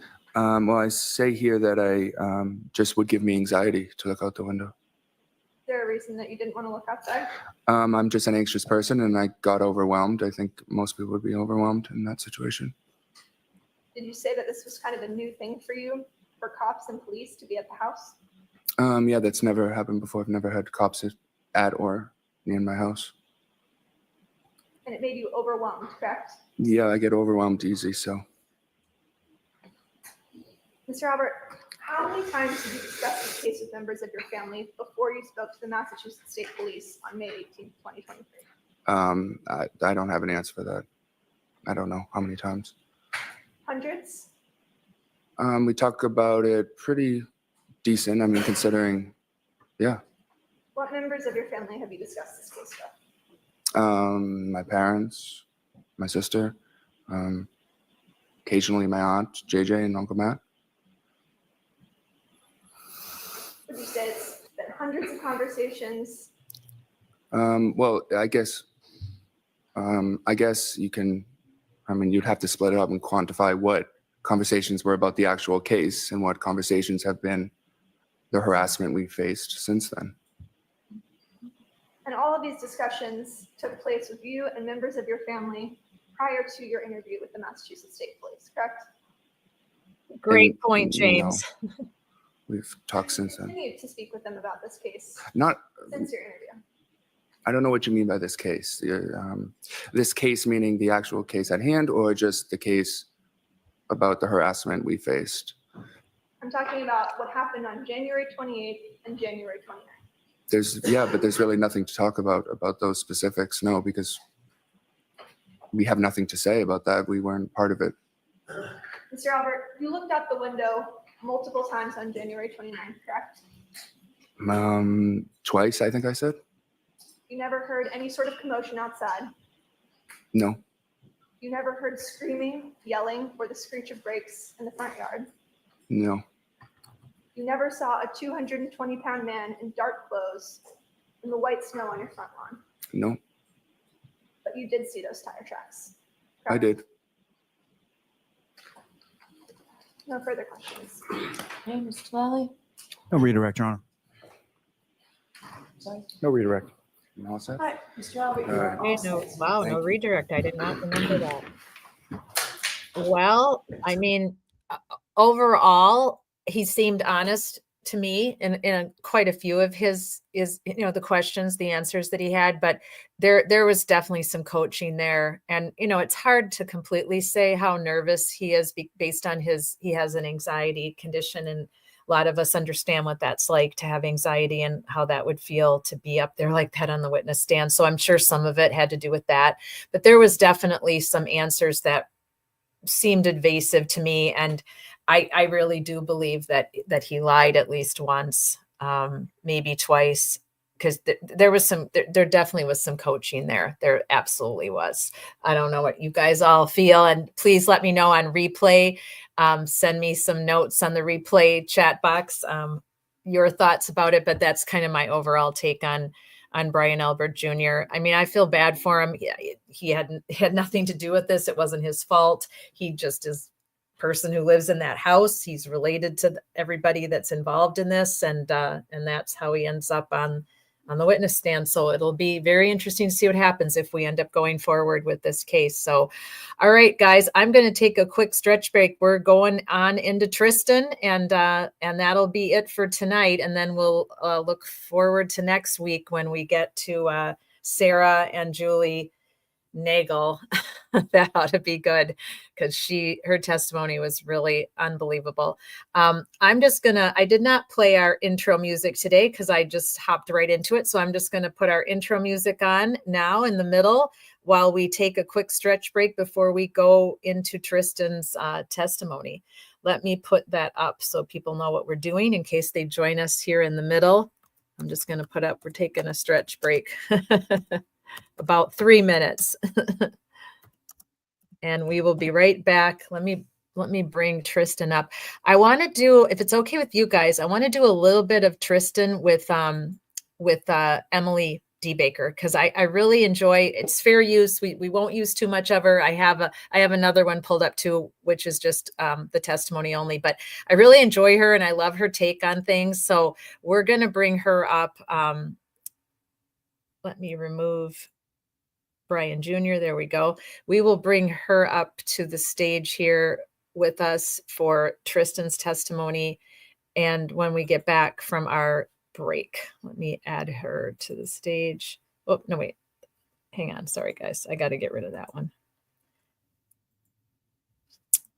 I don't know if any of you have watched Emily D. Baker, but I really like her. I think she does a fantastic job. Sometimes we get behind because she does pause to talk, because otherwise it's just too crazy if she talks over too much. I try not to talk over too much either when they're testifying, but sometimes I just like to say things. But I really like her, and she's so knowledgeable. And I mean, she has an absolutely huge following, incredibly huge following. So she really is a knowledgeable attorney. So I like to have you guys go there when you can, when she's covering the case, and we will watch a little bit of her with the Tristan testimony when we get back from our stretch break. Thanks, everybody. I will be right back. Yes, his testimony is very telling. Yes, Julie says, based on James' comment was about, here, let me put that up for you guys again. Colin Albert was also an all-star high school football athlete, a running back on the high school football team. Now every football player knows that when you get tackled, you extend your open hand prior to touching the ground. Exactly. Julie says, good point. James, what kind of a person balls their fist to land on their knuckles, almost instantly fracturing their hands by doing that? And it's not a reaction that the human body even does. Like, the brain doesn't tell the hands, let's do this instead. Your body naturally puts your hands palm down.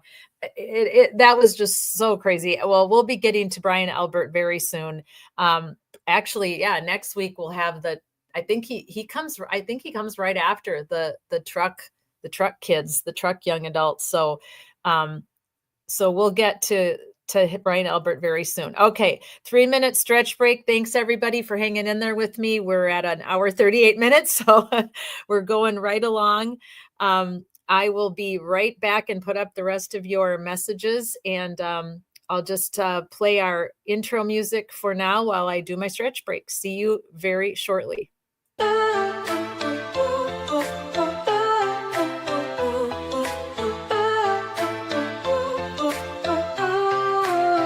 They try to silence the truth we shout, but we're still here, we're still calling out. Corruption hides behind a badge of name. We light the fire, expose the shame. We're justice seekers, we'll fight the fight for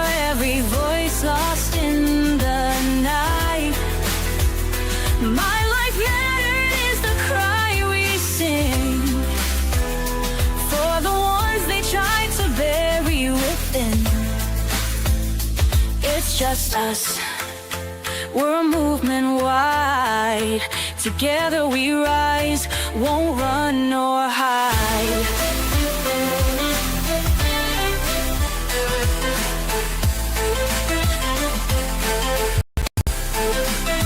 The stories echo, the pain runs deep. For stolen lives we can't just weep. Elected power but their hearts are cold. We'll bring the truth, let it be told. We're justice seekers, we'll fight the fight for every voice lost in the night. My life mattered is the cry we sing for the ones they tried to bury within. It's just us, we're a movement wide. Together we rise, won't run nor hide.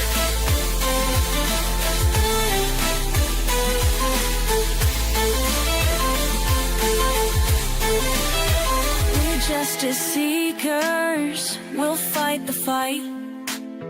The heroes undo the harm. Calling out corruption, we'll stand tall. For justice and truth, we'll risk it all. My life mattered is the cry we sing. Together we rise, let freedom ring.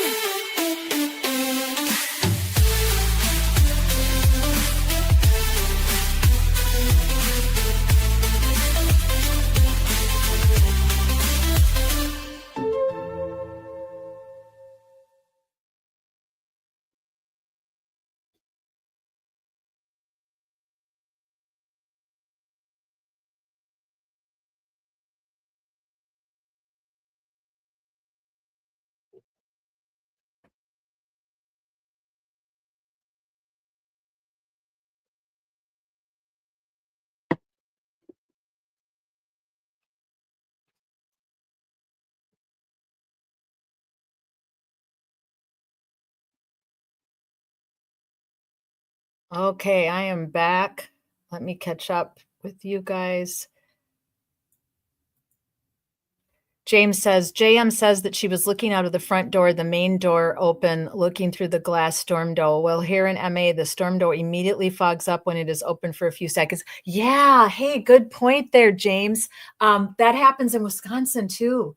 Yeah, we don't have storm doors down here in Florida. I mean, some houses might, but none of the houses I've ever lived in have them. Yeah, that's right. That's a really good point. But the whole looking and the peeping out the window by all those people is insane, right? That is absolutely rehearsed. There's no way that was happening. They're supposed to be at an after bar party. That's what we call them in Wisconsin. When you go to someone's house after bar time, it's an after bar party. That's what they were doing, which never made sense in the first place too, right? Because Brian Albert Jr. did not want to come out for his birthday for whatever reason he had for not wanting to go to the bar. Why would you then invite all those people to your house when it's not even his birthday yet, and it's going to be and it's going to snow, and the snow is going to get worse? I mean, nothing they did that night makes sense, guys. Nothing. They were trying to have a conversation with John O'Keefe. They did not want Karen in that house. That's why Jen offered for her to ride with her, which I don't understand how they don't draw on that as being suspect. Why would Jen, who barely knows Karen, want to drive her, right? Because I think she was going to make something up like, let's stop and pick this up, or let's go, grab something, or maybe she would needed to get gas or make something up. They were trying to hold Karen up so that they could have their convo with John about whatever it is that he was piss them off about, and distract her from being there. And that's why after it all went down, they were peering out everybody's peering out the window. It's just insane. It absolutely is crazy that they expect us all to believe this nonsense. Julie was just talking about her wrist getting fractured when she fell, because that is the natural response. Exactly. They must have on those anti-fog alibi storm door. Good one. Oh my gosh. Crazy Julie, nah, dude. Oh gosh, it's just all too much. I gotta tell you. Oh, this is interesting. So James, I have traveled by 34 Fairview. Ain't no way nobody didn't see him. Oh, James, I agree with you completely. And I have not traveled by Fairview, but I want to, because my great aunt lives in Foxborough or near there now. I think she moved, actually. I think she's with my cousin now, but I've been there several times to visit her. I've been to Boston, been to Foxborough, and I really want to drive around. I want to check all this out for myself. But the photos, some of the photos that we saw during the trial were very misleading, because they make it look like a much bigger yard than it really actually is, right? And you're telling us that you have driven by there. It's not that big of a yard, because some of the photos depict it more like the real scale. And I agree with you. There's no way in heck all those people looked out that window and didn't see anything. And all those people left that house, and others that came and pulled up in front of it, like the three in the truck that were, and Tristan, including Tristan, to pick up Caitlin and probably the dog. So no, it's just not possible. It's just not possible. That's why this case makes everyone nuts. And every one of us that believes what went actually down in that house, it drives us all crazy, because there's just no common sense to really any of it. James says they were going to blame it on Lucky. Yes, they for sure were. Or if by any chance Lucky just happened to not be working that night, they were going to blame it on whatever unlucky plow driver happened to get that route that night, which it was Lucky. And I agree, that's exactly how it was going to go down. They never expected Karen Reed to show up there at 0:30 in the morning like that. Yes, come with me. We have a surprise for you. Yeah, exactly. That's what she said to Jen, trying to get her to go with her. I mean, it's all just unbelievable. So in that sense, the confrontation with John was premeditated. I always thought it was, but him dying, I don't believe that was. I think that was an accident. Julie says, agreed, 100%, 110%. James, no friggin' way the people driving at that very least didn't see OJO on the lawn if he was there. And that includes Higgins too, right? And so James says, Chris A, for the first time, exchanged numbers with OJO. Then he texts him, get over here or I'll fuck up your lawn. Exactly.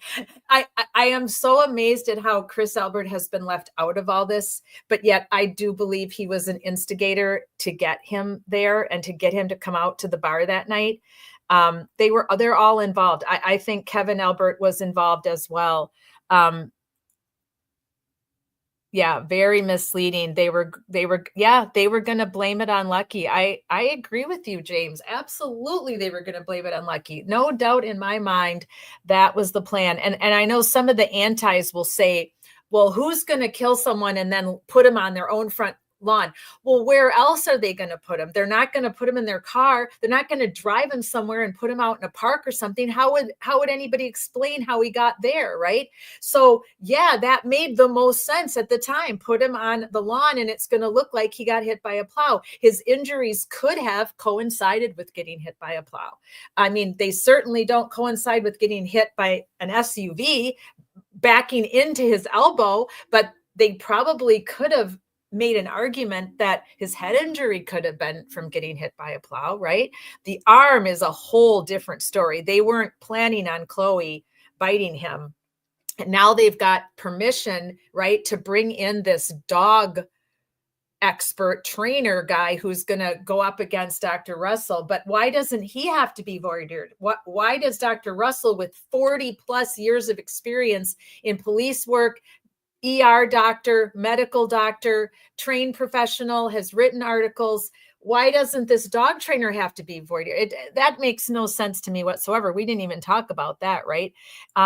Karen foiled it by getting up early. Right. Well, by probably never really going to bed. She probably just kind of passed out for a while and then woke up from stress, right? Yeah, that has been Lucky's route for years. Oh, thank you, James. So they knew it was going to be Lucky. So they were always going to pin it on him. They weren't going to pin it on the girl, like my t-shirt, right? They were going to pin it on Lucky. He was supposed to be buried in the snow until, oh my gosh, is that what you think? Oh, wow. So like he would have been missing.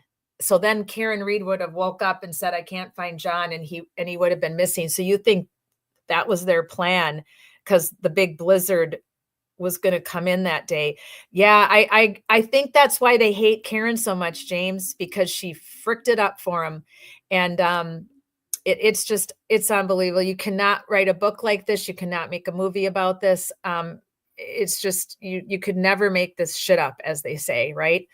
All right. Thanks, everybody. I appreciate you so much for coming live tonight. And for those of you that are contributing in our conversation area, thank you so much. And let's go. Let's get into Tristan, the guy who doesn't know how to tell time.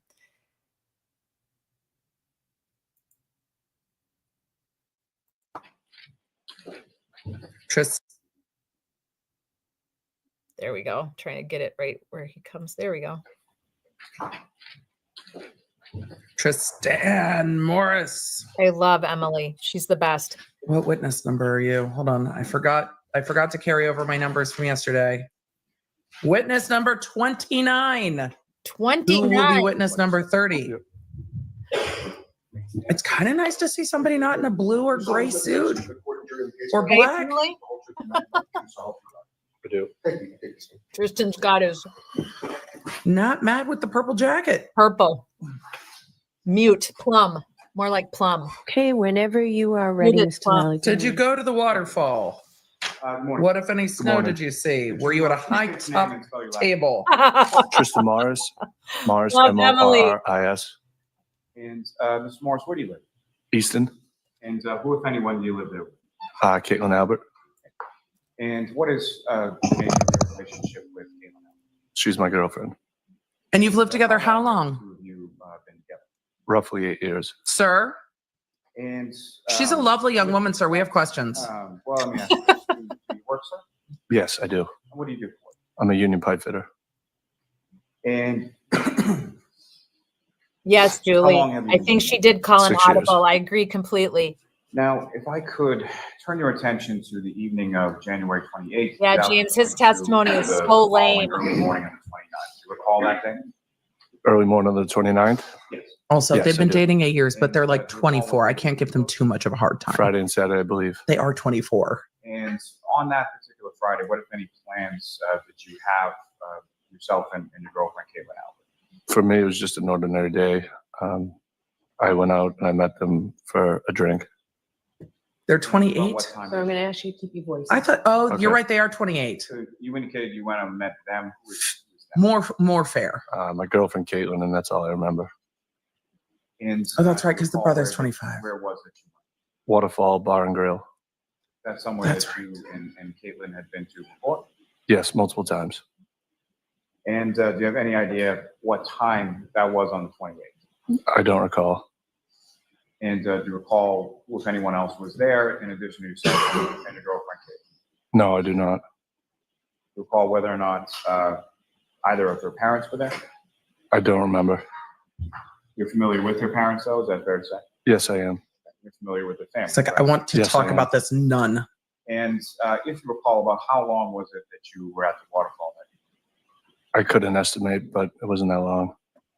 He can't And wasn't estimate. that long? He doesn't know time. What was it that caused you to leave that night? Later that night, I had to go plow. I was supposed to wake up pretty early. And as far as plowing, is that something that you do sort of on the side on a fairly regular basis, or? Yes, Well, when when I can it do it, snows. I do it. It's extra money. And how is it that? What Chat relates, sir. relationships you have with the company that you're doing sort of plowing, shoveling for? It's my landlord's company.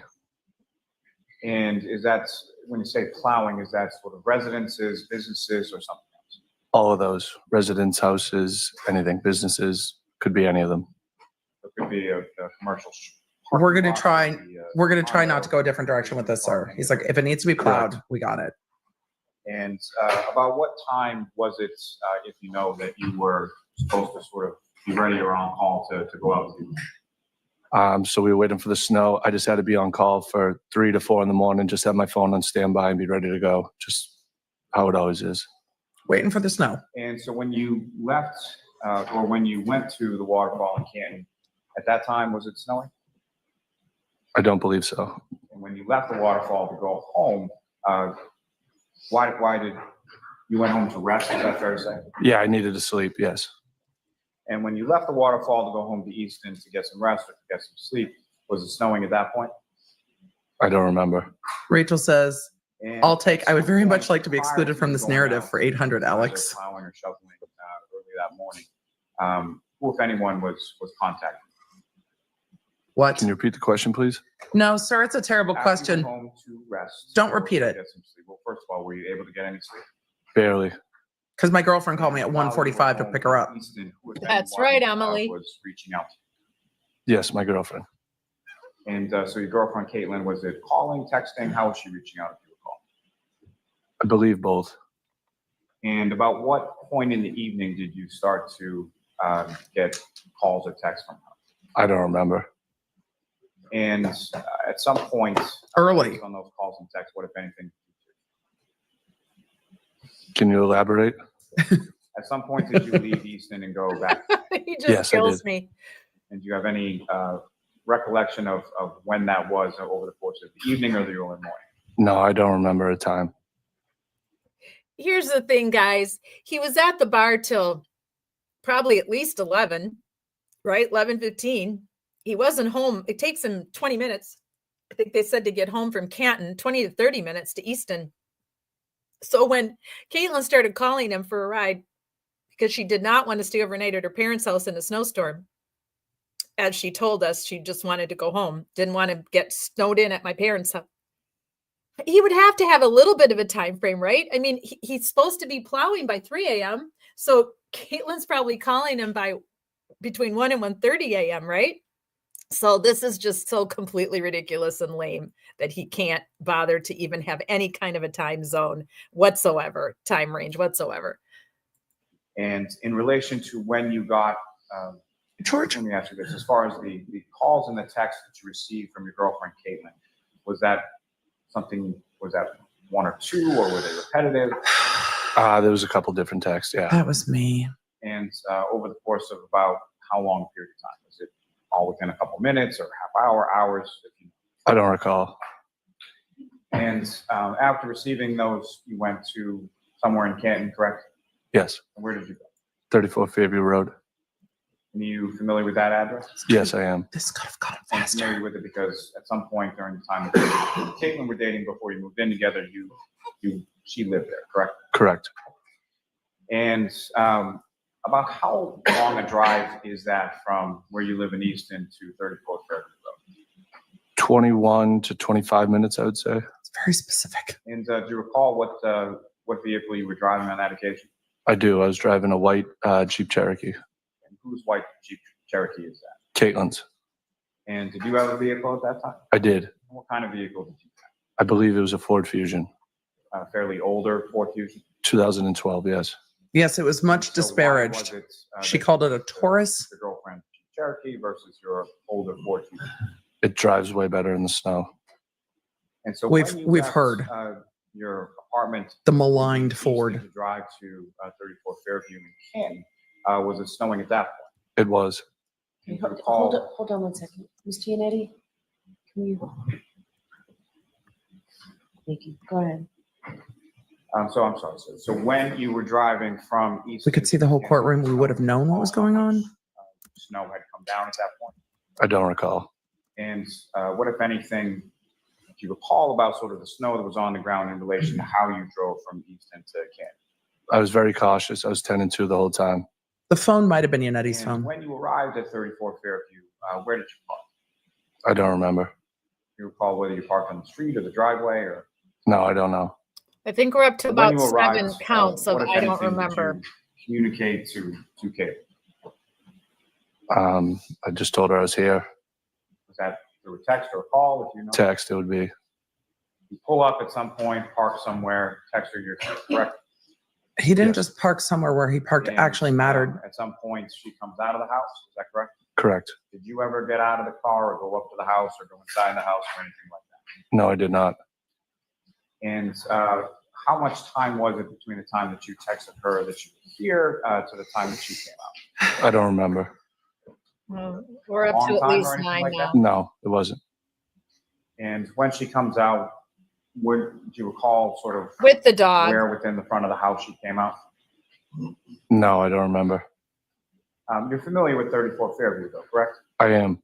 There's a couple of different doors on the front of the house. Is that correct? That's correct. I wonder if they're going to ask if he's also friends with Katie McLaughlin. Came out of. No, I did not. I feel like it's only fair at this point. And when she came out, she came over to the car, correct? Correct. She gets in. Which part of the car did she get in? The passenger. Front seat passenger. Front seat passenger. And at some point, you're leaving from 34 Fairview and you're going back to East, correct? Correct. So your headlights, you're shining right where John would have been Supposedly supposedly. in the car in front of the house after Caitlin gets in the car. No. So essentially, she gets in and you pull away. Correct.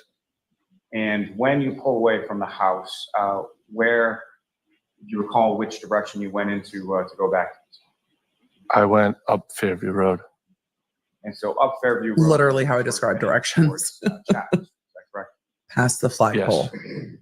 And so as you're going by the house, which side of the vehicle would have been facing the house? Either the driver's side of the vehicle or the passenger side? Can you repeat that? He's the As you're driver. going by the property at 34 Fairview Road, Yeah. which side of the Jeep that you were driving was facing 34 Fairview Road? Was The it left. your side or her side? My side would be facing straight. If I'm coming down, my Just- side would be can we facing the just left say side. driver's side, passenger What side? I'm asking is when you're driving away. Away, yes. The passenger side would be facing her house. Lolly. And as you were coming there, would it be the driver's side or your side that was facing the house? If you recall which way you came. I don't recall. But as you were leaving the house, Caitlin's side or the passenger side would be facing the house, correct? Correct.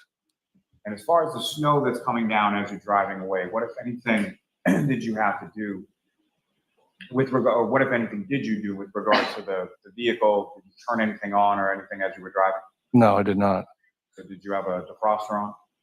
Yes. Did you have windshield wipers on? Correct. Did you turn anything Snow was on? coming down No. at least at a pace What about the of defroster? Yes. What about the windshield wipers? Yes. Also, yes. And during that drive, Okay. specifically on Fairview Road, but at any point during your drive to Fairview and from Fairview, do you recall anything as far as how the roads were they treated? Did you see plows out, anything like that? I don't recall. You didn't notice any plowing? So I couldn't help it. Can I have one moment, Your Honor? Yes. Those were very leading questions. So the defroster. Now, as far as when Caitlin gets into your car, how But, do you describe Of all the witnesses, he has the strongest I don't want to be here vibes.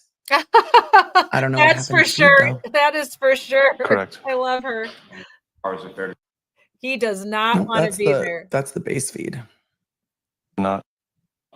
she gets in the car, is it fair to say you guys haven't seen each other for a couple hours, you start talking? Correct.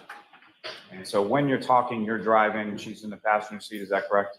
It's correct. And was she facing you while you were talking to her as you're Yes. That's all leading.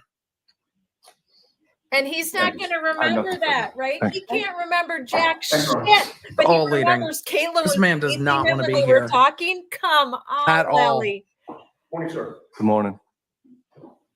You've been dating Caitlin Albert for 7 to 8 years Let him now. have it, you Correct. nutty. The two of you now live together.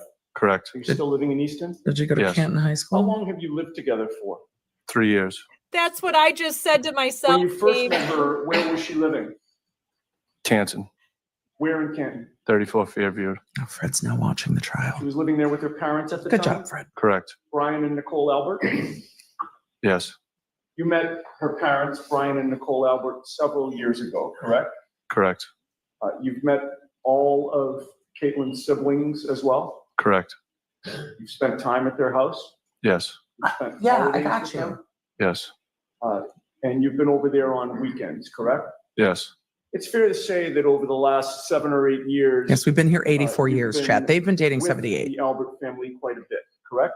Yes. And you've also been with the McCabe family, correct? Yes. And even though you're not married, you consider yourself just about one of the family, correct? Yes. Fits right in. John O'Keefe's death, you have continued associating with both the Alberts and the McCabe's, correct? Yes. Because you're still dating and living with Caitlin, correct? That is correct. And in June of 2022, a few months after John O'Keefe's death, you went to Ned Devine's in Boston with many, many men in the family. Who? Yes. That includes the Alberts, correct? Yes. And that includes the McCabe's. Bar? Yes. Do you recall guessing. who was there that night? No, I don't. Thank you, Chad. From that night. Does that refresh your memory? Yes. Coach Ron? Yes. Yes, it is a bar. Thank you. In my brain, I'm just stuck on like it being Ed DeBevick's. Like it's just my LA is showing. I placed a photograph before you. Oh, there's a photo at the bar. And look up at me when you're done. I had to Yes. put that up again, Does James. that refresh your It's memory so about who was perfect. there that night? It does. At the bar. Are you, by the way, how many people are in that photograph? Do you want me to count? With the court? The amount of people they spend a lot of time with stresses me out. It's so many people. It's very Well, people. 12 people, including myself. Okay, if I could have that marked for ID. So 12 people. including myself.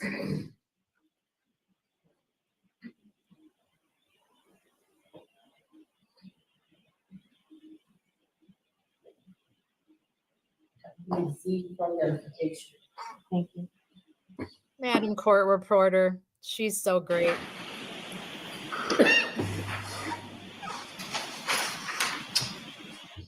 You would agree with me, sir, that at that night at Ned Devine's in Boston,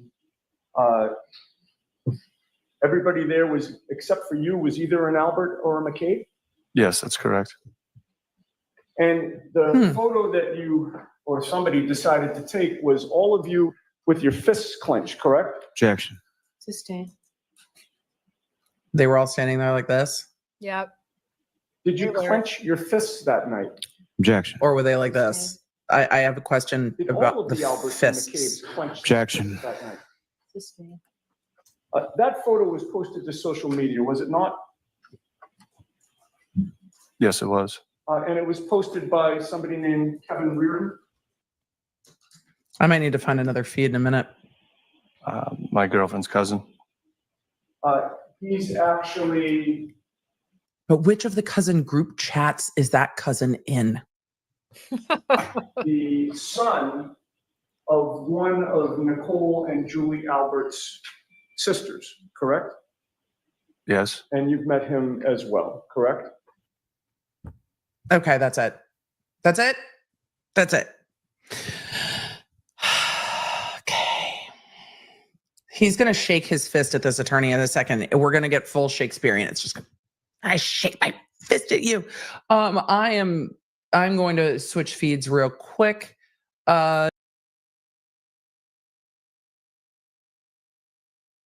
Stand by, guys. I'm going to pull up a different one.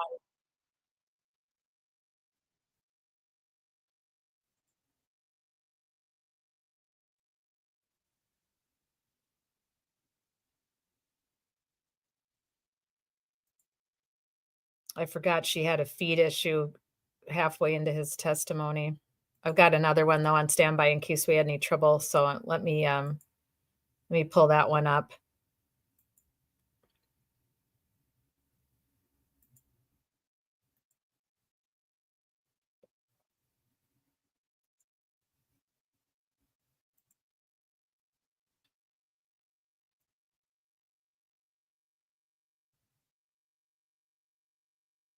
It'll take me a minute to find where we are. So just give me a second here. Yes. You've spent holidays with them, Yes. and you've been over there on weekends, correct? Yes. It's fair to say that over the last 7 or 8 years, you've been with the Albert family quite a bit, correct? Yes. And you've also been with the McCabe family, correct? Yes. And even though you're not married, you consider yourself just associating with both the Alberts and the McCabe's, correct? Yes. Because you're still dating and living, and that includes the McCabe's. Yes. And after you count, let's mark this for identification, please. Yes. 12 people, including myself. Okay, if I could have that marked for ID. 12, including myself. You would agree with me, sir, that at that night at Ned Devine's in Boston, everybody there was, except for you, was either an Albert or a McCabe? Yes, that's correct. And the photo that you or somebody decided to take was all of you with your fists clenched, correct? Objection. Sustained. Did you clench your fists that night? Objection. Sustained. Did all of the Alberts and McCabe's clench Objection. fists that night? Sustained. That photo was posted to social media, was it not? I love you, Nettie. He just kept hammering it. Yes, it was. And it was posted Objection, by somebody objection, named objection. Kevin Reeder. My girlfriend's cousin. He's actually the son of one of Nicole and Julie Albert's sisters, correct? Yes. And you've met him as well, correct? And do you recall the date that that photograph was posted to social media? No, I don't. I showed you Z for identification again. Would that refresh your memory? Yes.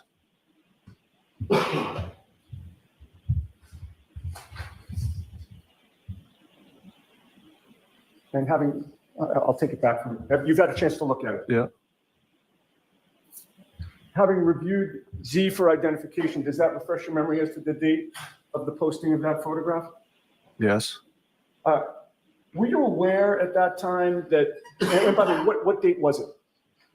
You just showed me. I know, and I'm asking you to tell the jury. It's June 5th. It was dated. Of 2022? Yeah. Were you aware that June 5th of 2022 was 4 days before Karen Reed was indicted for this case? Objection, Your Honor. The objection sustained. Were you and the Alberts and the McCabe's celebrating the indictment of Karen Reed? Objection. Were you?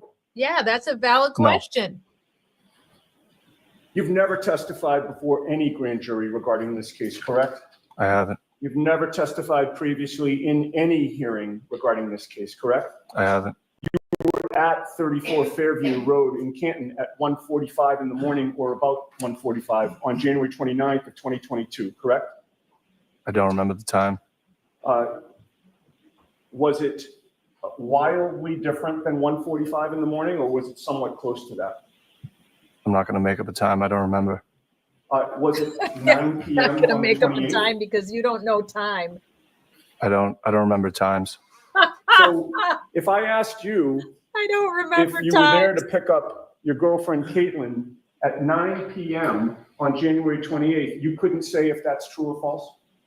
No, because I'm not making up a time. Okay, so it could have been 9 p.m. that you were there, not 1:45 in the morning. I didn't say that. Well, you've just said that you can't rule out that it was actually 9 p.m. on the 28th, didn't you? Objection, Your Honor. Can you answer that? Did you Watch say his that? eyes. He's I got didn't say him anything. I don't remember a time. taken. His No, I eyes are understand. like So bouncing I'm not back going to and make up a forth. time. Hold on. Only one person can speak at a time. I don't, it could have been later, could have been earlier. I don't know a time. Right, but it couldn't have been 9 p.m. on January 28th. Could it have been? I don't know. Yes, you do. Okay. What time were you at the waterfall? I don't remember. He's got him razzled. He just Were you at the played waterfall? with his nose. Yes, I was. On what date? The 28th. Was it in the morning? It was at nighttime. It was at night, okay. There you go. What time did you leave the waterfall? I don't remember. Did you leave at 5 p.m.? I don't remember. So it could have been 5 p.m. that you left. Could have been 5 in the morning. I don't know. Oh my God, this guy is unbelievable. Will I you forgot testify how useless he is. that you were at 34 Fairview Road on January 29th after midnight? I don't remember a time. Okay. Unreal. We must be approaching But you do 20. remember I don't being there, remember. correct? At the waterfall? I No, forgot at how the bad this 34 was, Fairview. guys. I'm I remember picking my flabbergasted, girlfriend up, actually. yes. You do, because you've testified to that, right? Today. Yes. And when you were there, you had an opportunity to see the front lawn to that property, did you not? Yes. You pulled into the driveway? I don't remember where I pulled into. Okay. Did you pull into any place when you got there? I don't remember where I pulled into. So you say you don't remember where you pulled into. That wasn't my question. My question was, did you pull in any place when you got to 34 Fairview? Well, I had to pick my girlfriend up, so yes, I did. You did. Okay. Guys, what the frick? I completely forgot how absolutely useless this kid is when it comes to this testimony. I mean, oh my God, it's just unreal, isn't it? I mean, we must be approaching 20 to 20. I may have to go back and watch it tomorrow if I have a chance and just count them for sure. Cause I was making little marks on my paper here, but then I got distracted. It's got to be well into the 20s of, I don't know. I can't remember. No spatial time awareness whatsoever. Like, Yannetti knew he wasn't there at 5 o'clock. They didn't even get to the freaking bar till what, 8 or 8:30, I think is what Nicole and them all testified to their original arrival, between 8:30 and 9 or something like that. So he's either he was coached or he was basically not coached at all. And he has no desire to perjure himself, no desire to be part of this, doesn't want to be there, and was just prepped in his brain to say, I don't know to everything and anything that I can get away with. Right. I mean, that is just brutal. It's just brutal. It makes me so mad. I just want to like throw my laptop right now. This whole rewatching all this testimony, 8 weeks in a row now, we've been at this, and it's just insane. It's absolutely ridiculous. I don't know how anybody on the anti-Karen Read side can still stand up and say Karen hit John with her car and ignore all of this bizarre testimony from all these family members. It makes zero sense at all, right? Just crazy. It's just crazy. Poor David. Yeah, I know. He was just it was just objection, like sustain. He was just gonna hammer it. He was going to hammer it home. James says they all have the alto familiar Canton sniffle. Yeah, exactly. Yeah, he was when he gets nervous though, he's touched his nose several times, but Yannetti really had him there for a minute because his eyes were just going back and forth, just like this, as if he was drinking like nystagmus. I mean, that was crazy. I was like focused in on his eyes. Julie says he hovered out front like in the Jetsons. Yeah, exactly. So all these other witnesses can remember the most remote, like tiniest of details that a normal person would never remember. And I'm sure they did not. And then this guy can't even remember if he pulled in the driveway to pick up his girlfriend or not. I mean, I just can't with these people anymore. Isn't it just, it makes you want to just scream. The audacity. And then James wrote in the chat a little while ago, because I hadn't mentioned anything about Betero yet. We talked about, that there's no sanctions. We talked about the gag order. We talked about what happened with Turtle Boy, that Aiden, that he was, kind of acting a fool out in front of D&E Pizza, which I don't think he should have done. But a lot of people in his chat didn't think that. And he was, I appreciated how humble he was in his live when he basically said, I screwed up. I mean, he owned it. I appreciate that he owned it. I can't even imagine what the lawyers thought when they found out that he did that. I think his hearing's March 18th. It's like right in the middle of March Madness. So hopefully it'll be in the morning, because I will be checked out for the first weekend of March Madness. From Thursday to Sunday, I watch a gazillion games of basketball. So I hope that I hope his hearing, I hope the 18th is on a Wednesday, or whatever. But yeah, that's going to be kind of crazy, because I don't know why he did it, but I don't believe it's witness intimidation. He was being kind of an ass and being silly and funny and doing his little thing in front of the window. I don't see how they could possibly get him for that. I just don't see it. And I don't think the judge was buying it either. I kind of really appreciated and liked that judge. I thought he seemed very fair. The prosecutor was an absolute idiot, just like so much of what's going on in this case. So it's just crazy town.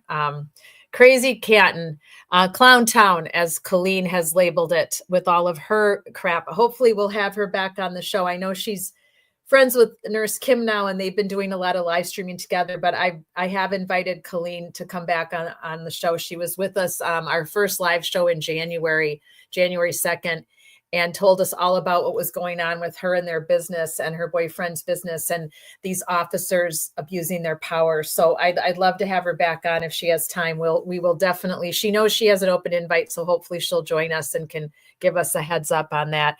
Julie says also, all of these people went drinking eight before a huge blizzard was coming in. Talk about drunken assholes driving the snow. Yeah, I know. Like we were talking about that a little earlier, Julie, that it doesn't make any sense that you're having a birthday party for your son, but he's not coming. It's not his birthday until the next day. Granted, there's going to be this big blizzard, so he's probably not going to go out and about on his birthday, but he didn't want to come, but you still decide to go there. And then you invite all these people back to your house late at night, at midnight. It just, none of it adds up. It does not add up. The 1 + 1 = 2 is not there in any of this. Hey, James, this is so cool. I just stumbled across this channel tonight. What is your schedule? Awesome. So Wednesdays and Thursdays, I live stream about other cases that I'm involved with. So I have 2 cases that I'm working on the ground here in Florida, one in Volusia County where I live and one in Marion County. They're both really messed up, convoluted cases. The families are suffering. It's really horrible. It's just horrible. And so we're live streaming about those on Wednesdays and Thursdays. I'm also covering the Ellen Greenberg case with any updates. I'm newly covering Suzanne Morphew. I've been looking into her for a while, and I'm covering a lot of homicides, unalivings that don't have justice. So that's what we're doing on Wednesdays and Thursdays. And then Fridays, we are doing Friday Night Lies, where we are going over all the testimony of all the witnesses leading up to April. At some point, I am going to do some lives about the Idaho 4. I am absolutely taken aback by the new evidence that has come out in the last few days and what's gone on with that case. There is something not right about that case, guys. I know everybody is so convinced, like 80% of the country or 85%, that Brian K. did this, but I got to tell you, I don't know. All this evidence that I've been able to take a peek at and look at, and other live streamers that I've been watching, I don't know. My jury's out right now. So I think I'm going to live on that a little bit if all of you would like that, because I would like to do it. So that we might alternate coming forward here once we get through the core witnesses with this case. We might alternate and do some Idaho 4 in memory and in honor of the 4 victims who lost their lives that night. I guess it was early morning, right? The 4 college students. I mean, what a travesty. But I hate it when the wrong person has been arrested. And I'm starting to kind of lean a little bit to maybe this isn't right. Maybe they don't have the right person, or maybe he was only one of several that were involved. I've just seen some live streams in the last 2 months that are kind of confusing to me. So that is a very big possibility. No, I am not a lawyer. I just know a lot about the law because my mom was a paralegal investigator. She worked for the Department of Justice in Wisconsin her whole career. So it's brought up around the law. And then I was a law enforcement officer, patrol officer, though I was never a detective. I was a patrol officer for the University of Wisconsin Police Department in Madison. Big campus. We kind of are weaved in the fabric of the city of Madison. So there's like 45,000 students at any given time on the campus. So a lot of different kinds of calls.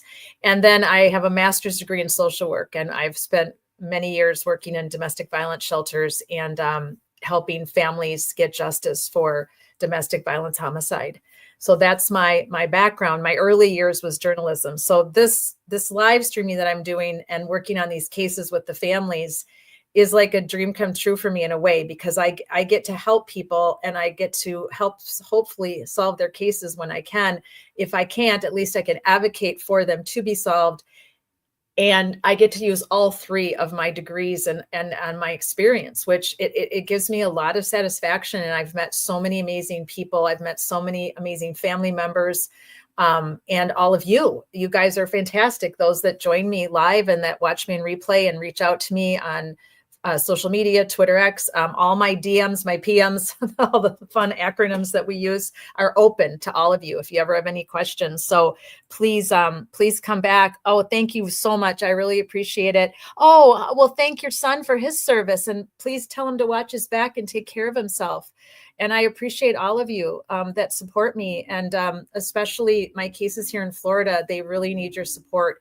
Jason Veach, he should still be alive today, and Sarah Ebersol is still missing. So I am going to have big updates on those two cases next week. I have to talk to the family members to decide what nights we're doing what, but it will be Wednesday and Thursday of next week. And I have a lot to tell you about both those cases. Sadly, we have not found Sarah yet, and we do not have any, the case is not opened, but there is a lot going on in both those cases right now.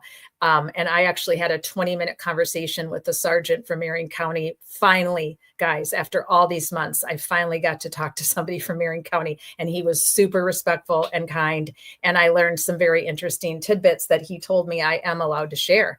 So that will be next week. And thank you to all of you that are here tonight. So let's wrap this up, because I just had to take a break a minute, because these witnesses, I get so mad, you guys. As former law enforcement officer, I just can't believe that this case is still going on, that Karen is not free, that they may never be able to put someone in jail. I hate to tell you this, but I've talked to several of my friends who are detectives. One of my friends was an FBI agent. They may never, because of the debacle of how this case was handled by law enforcement, the absolute, in my opinion, purposeful mishandling of the crime scene and of the witnesses, and all of the lies and the deep corruption that is going on in Canton. We may not get an arrest. And I don't know that Michelle's going to get an arrest on Sarah's disappearance, even if they find Sarah. We believe she was killed that night, March 3rd of 2023. I believe it was by her domestic violence partner. And people know things and they're just not talking. And I don't know if they'll ever, that case, they didn't have a lot of physical evidence either. So I don't know if anybody will pay for Sarah. I don't know, but it's frustrating. It makes you mad. It just really makes you crazy, but it's why I'm doing this, because we have to call out corruption. We have to be a village. We can't just sit back and live our lives and pretend that people aren't getting screwed over every day, and that people aren't lying in our government and lying to us right in front of our faces, the police. It's just not right. And nobody hates a dirty cop more than a good cop. I have to tell you, I have lots of friends that are still in law enforcement, that many are retired like I am, because they're my age, but I still have friends that are currently still in law enforcement, and nobody hates a dirty cop more than a good cop. So I believe John O'Keefe was a good cop, and I think he found something out, maybe about the Sandra Birchmore case, maybe about something else going on in Canton, but he was pissing off the Alberts for sure. And that's why he's dead. I cannot tell you I believe that with 100% of my being. And I talked to so many officers that believe that as well. So, okay, fantastic. Let us jump back in and finish off Tristan for tonight. And then we will move on next Friday night to the rest of the truck driver and the people in the truck, Ricky and Ryan and Heather.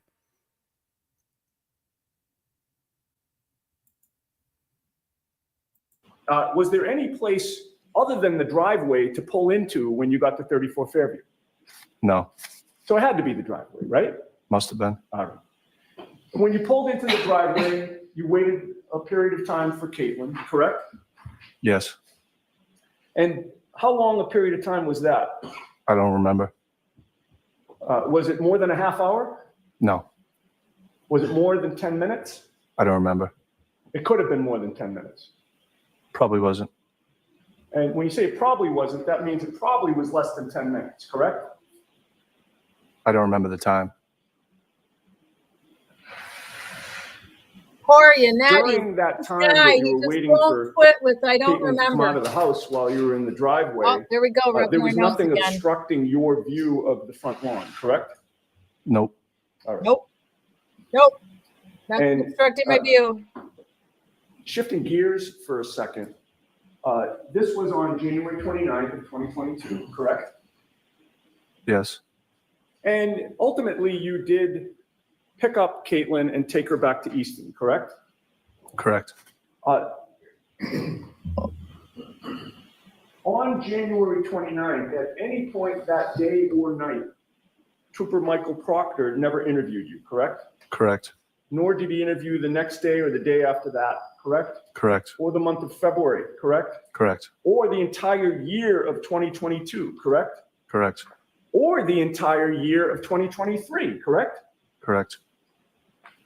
The first time any investigator of this case interviewed you was May 7th of 2024, correct? When was that? I don't. That was one. Guys, I really wish I had a soundboard like Emily D. Baker, because I would hit the scream button right now that she has. And she also has like a chicken sounding screaming, because this is insane, right? How in the freaking world did they not interview these guys when they were literally witnesses to what would have been a body in the front yard? Their truck was facing the house, headlights facing the yard. I just can't. This is just despicable. It really is despicable. I'm so sorry, Karen, that you have to go through this. It is just a travesty. A week ago, that was last Tuesday. Correct. You were aware at the time you were being interviewed for the first time by any investigator, this case had already started. Yes. You were aware that this jury heard opening statements from both counsel on April 29th, which was over Just a week unforgivable before May 7th, correct? police procedure. Yes. Everybody should be fired. So it wasn't until over a week after opening statements that somebody from the state police finally interviewed you, correct? Nobody from the state police interviewed me. Who was it that interviewed you? Nobody interviewed me. I spoke to the DAs about coming in here. That was about it. What? Okay, I thought you had just testified that Wait. on May 7th, that was the first I don't time an remember investigator this. reached out for you. Yes. All right. And when I use the term interview, I don't mean that somebody put a bright spotlight on you and took you into an interrogation room. I'm just asking, did somebody ask you? Sign the papers, Mengele. I'll let it stand. Thank you, Ron. And that interview did not take place in person, correct? No, it did not. That was a phone interview, correct? Correct. And your attorney That was on was the from line for Logan's that, Heroes, correct? by the Correct. way. Those of you that are my age. Now, from the beginning of the night on January 28th, your plan was to go home early, correct? Correct. You weren't drinking much, correct? That is correct. You had to get up early. Yes. correct? And it actually was really early. It could have been as early as 3 a.m., correct? Correct. So from the beginning, you knew that you weren't going to get much sleep, correct?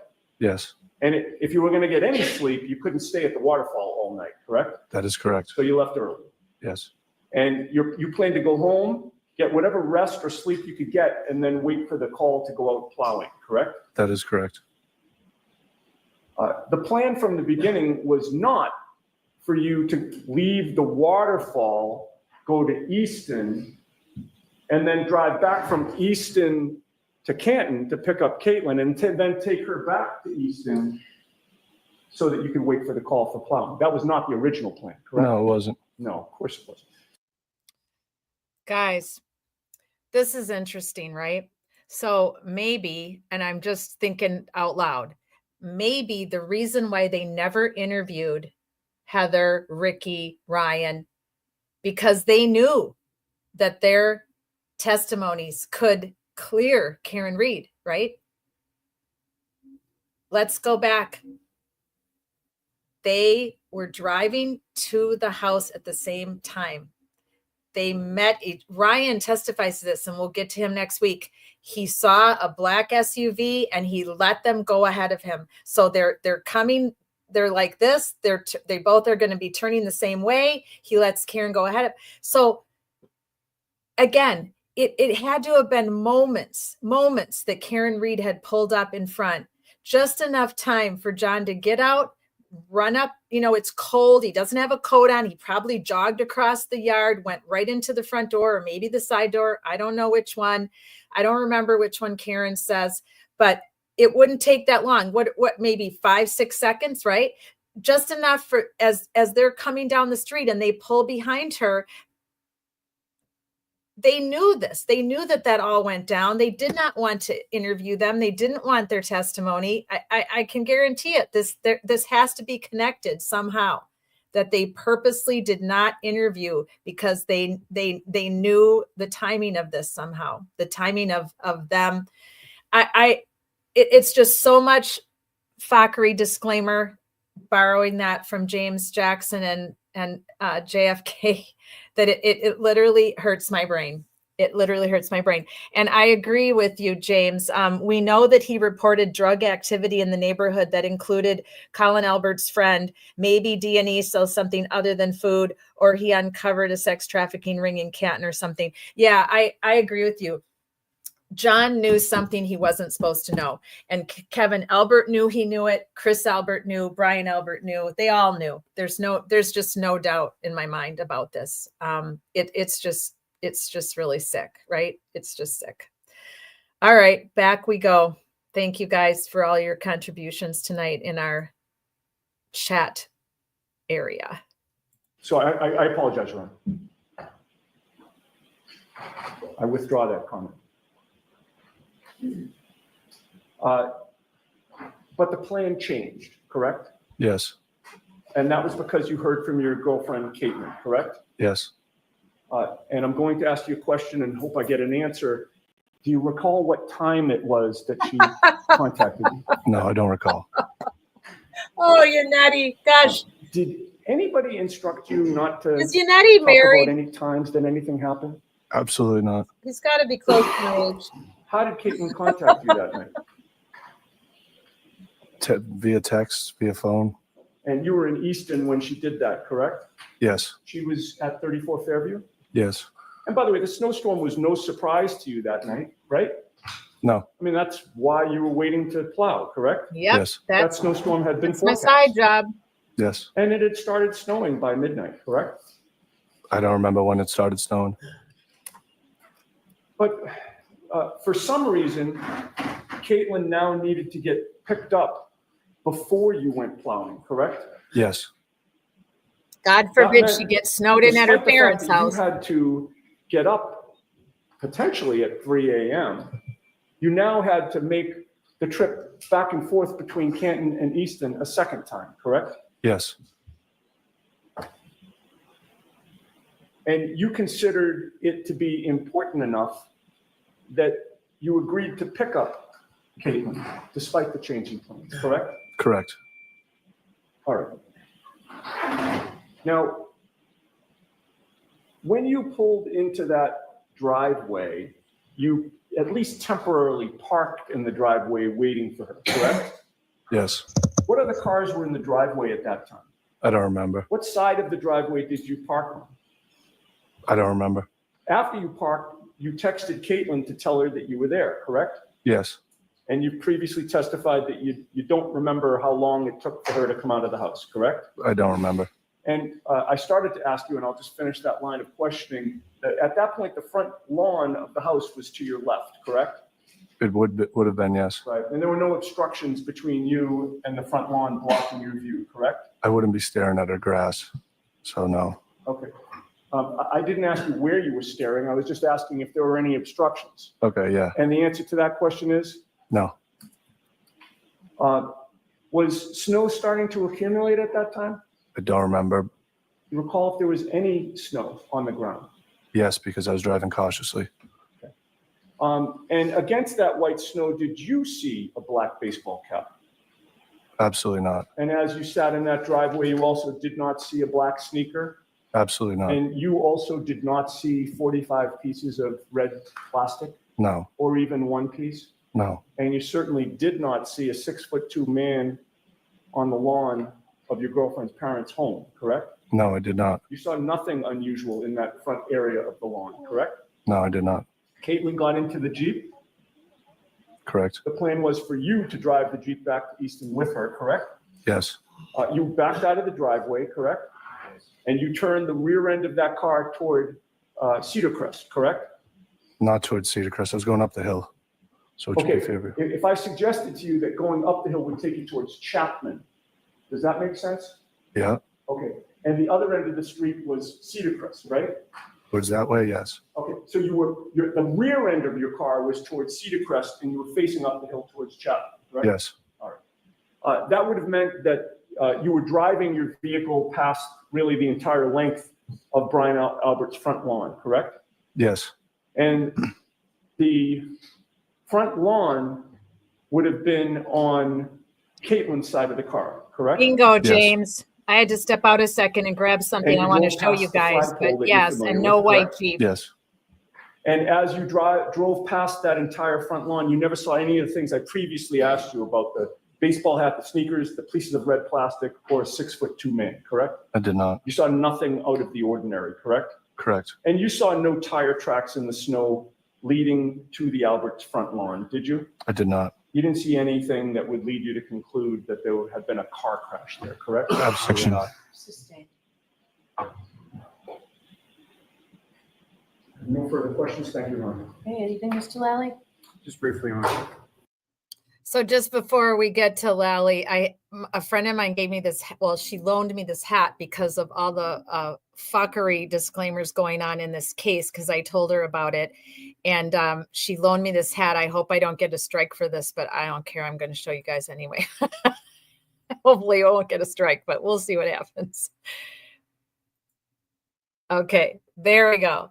That's the hat that my friend let me borrow for Friday Night Lies. I haven't used it yet, but tonight seemed like a very good, appropriate time to wear the hat. So thank you, Tiger. I appreciate you so much. And I will return your hat very soon because I know it's meaningful to you, but it is perfect for what is going on with this trial. So, all right, let's hear the redirect here, and then we'll chat about it a little bit, and then we are done with our 8th episode almost of Friday Night Lies. Wow. Thanks everybody for participating and being part of it. I really appreciate you. All right, let's go back and finish up with oh, this guy was brutal. He was brutal. That photograph that you were shown, do you know what that was, what that gathering was in regards to? No, I don't. Now, prior to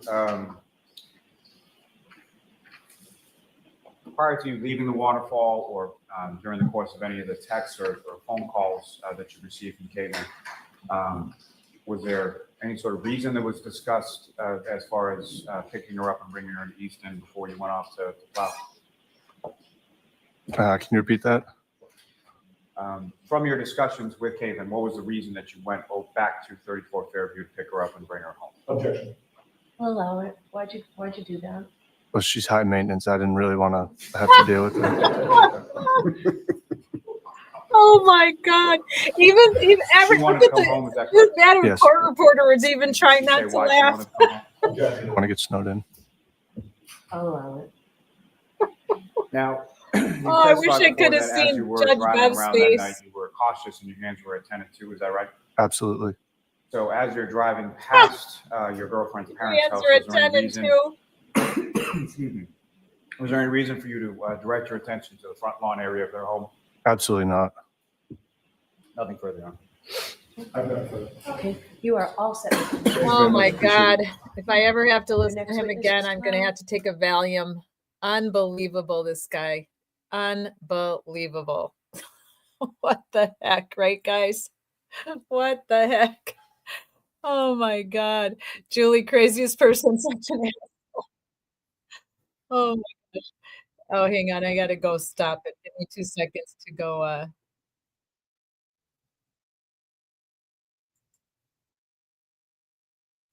when he said it could have been 5 in the morning, I don't know. I had to mute my mic because I just lost it. I just had to get up and stomp around for a few minutes because he's just so annoying. I just don't. It could have been 5 in the morning. I mean, I don't even know what to say anymore about him. He is just a freaking piece of work. And they're engaged now. I think you guys know that, right? That they got engaged shortly after the trial ended. So they're engaged now. Just unbelievable. So I have a couple things I want to share with you guys before we close out. So I don't know that I can say that Tristan lied, right? Can we actually say that? We can certainly say he was evasive. He gets the #1 award for being the most evasive of all of the people that we've seen and gone over their testimony in the last 8 weeks. He wins the award, right? For being an asshole and for being the most evasive. Absolutely. But because he was so evasive, I don't know that he lied. Honest to goodness, I don't know. If you guys disagree with me, put a lie up in there because I don't know when all you say is, I don't know, I can't remember.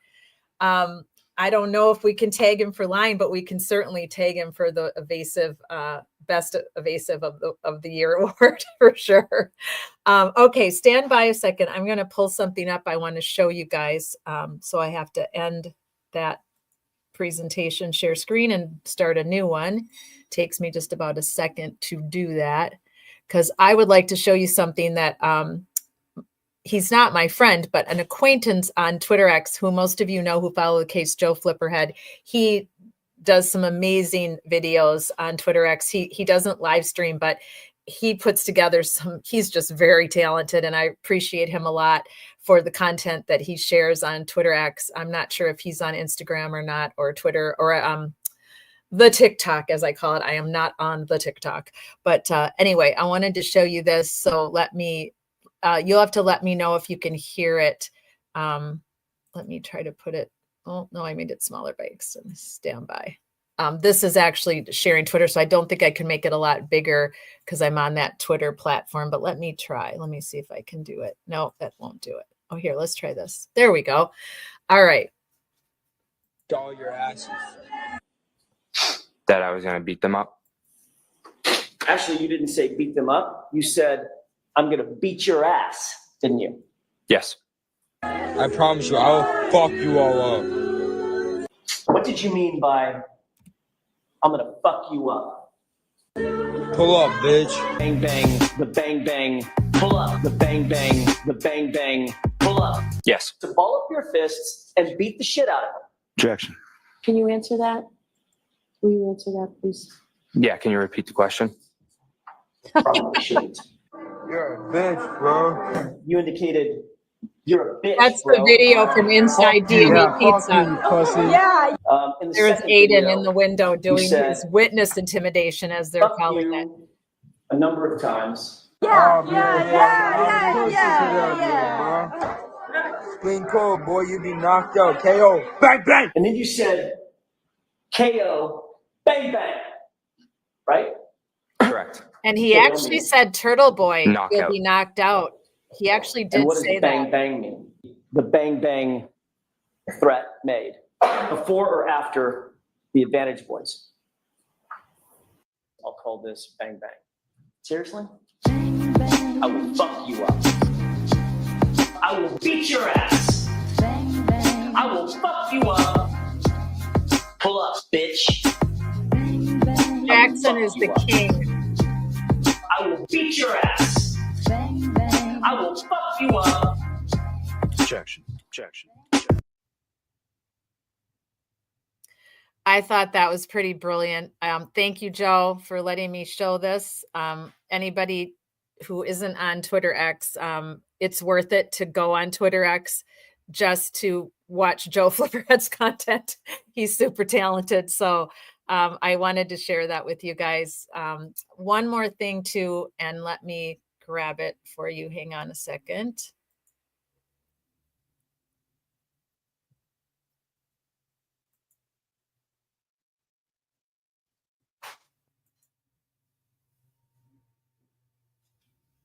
I got to go into my deck here. There's one more thing I wanted to show you before we close out tonight.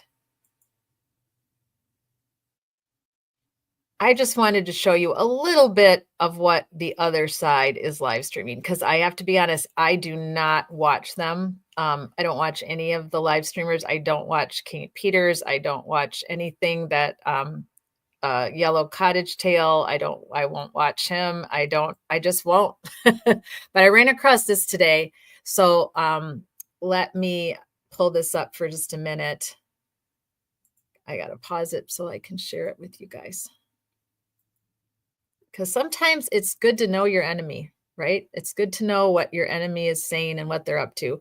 So I have on occasion watched a little bit of Yellow Cottage Tail, but only via Twitter X that someone else has posted. I don't want to give him the time of day.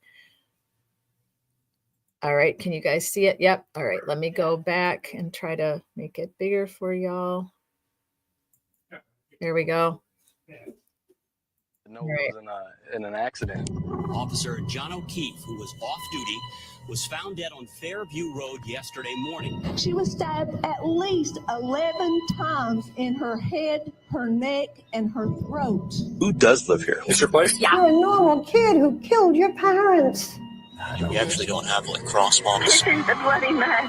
She's not real. Why is the kitchen a bloody mess? Mission to find the killer of our daughter. 4chan post is a little hard to read if you don't speak doofus. Yeah, it's pretty awesome. 4-day party turned into something awful. There's been a major break in the Amber Spradlin murder cover-up. The student president of the fraternity told us that they got word from National to instruct all of their members to delete all their social media. No jury is going to convict me. Chris Watts. Was he a homosexual at 6? Did he make Daddy do it? Is it all his fault? We know who spearheaded this cover-up. You all know. I tried my hardest to stop the bleeding. Your son has been found in your basement. Stabbed him lightly in the back. And then this happened? She had to remember the bad times. I was worried he might have gotten hit by a plow. You've never been in a fight? No.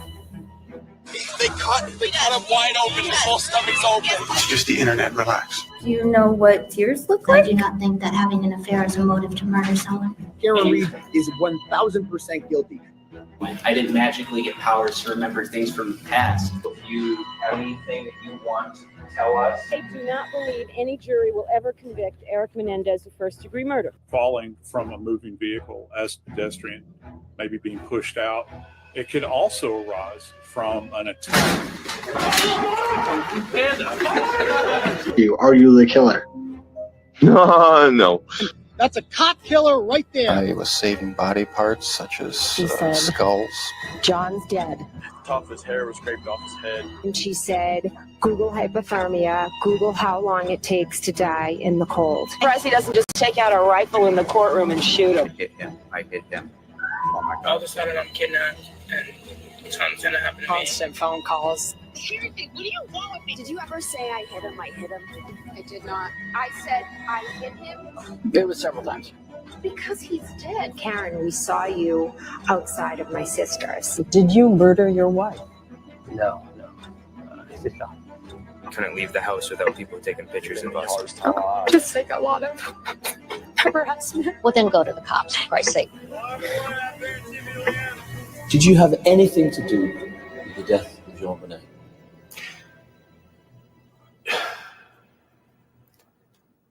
No. That's the most difficult question I've ever been asked.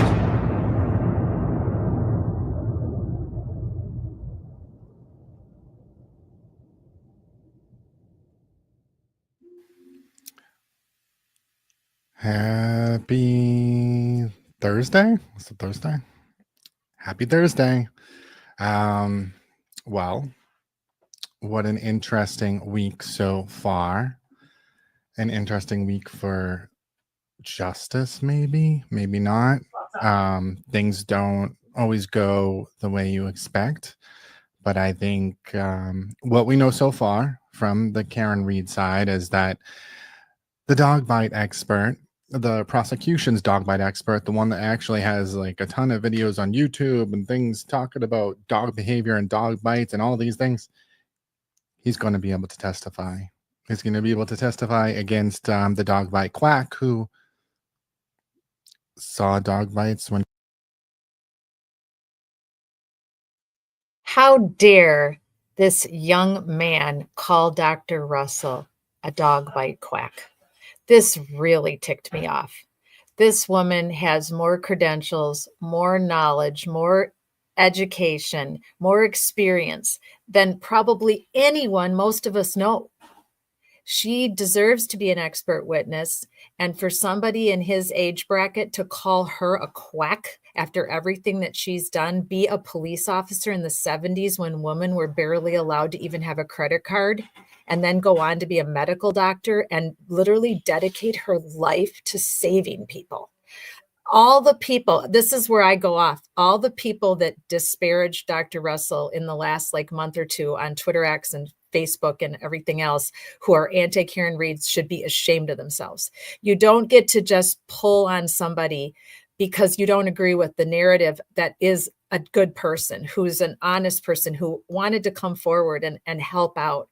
I just found everything to do with disparaging Dr. Russell. Read my hat, because that really ticks me off. All right, we're not going to show too much of him, but like I said, it is good to look at the enemy just for a little bit.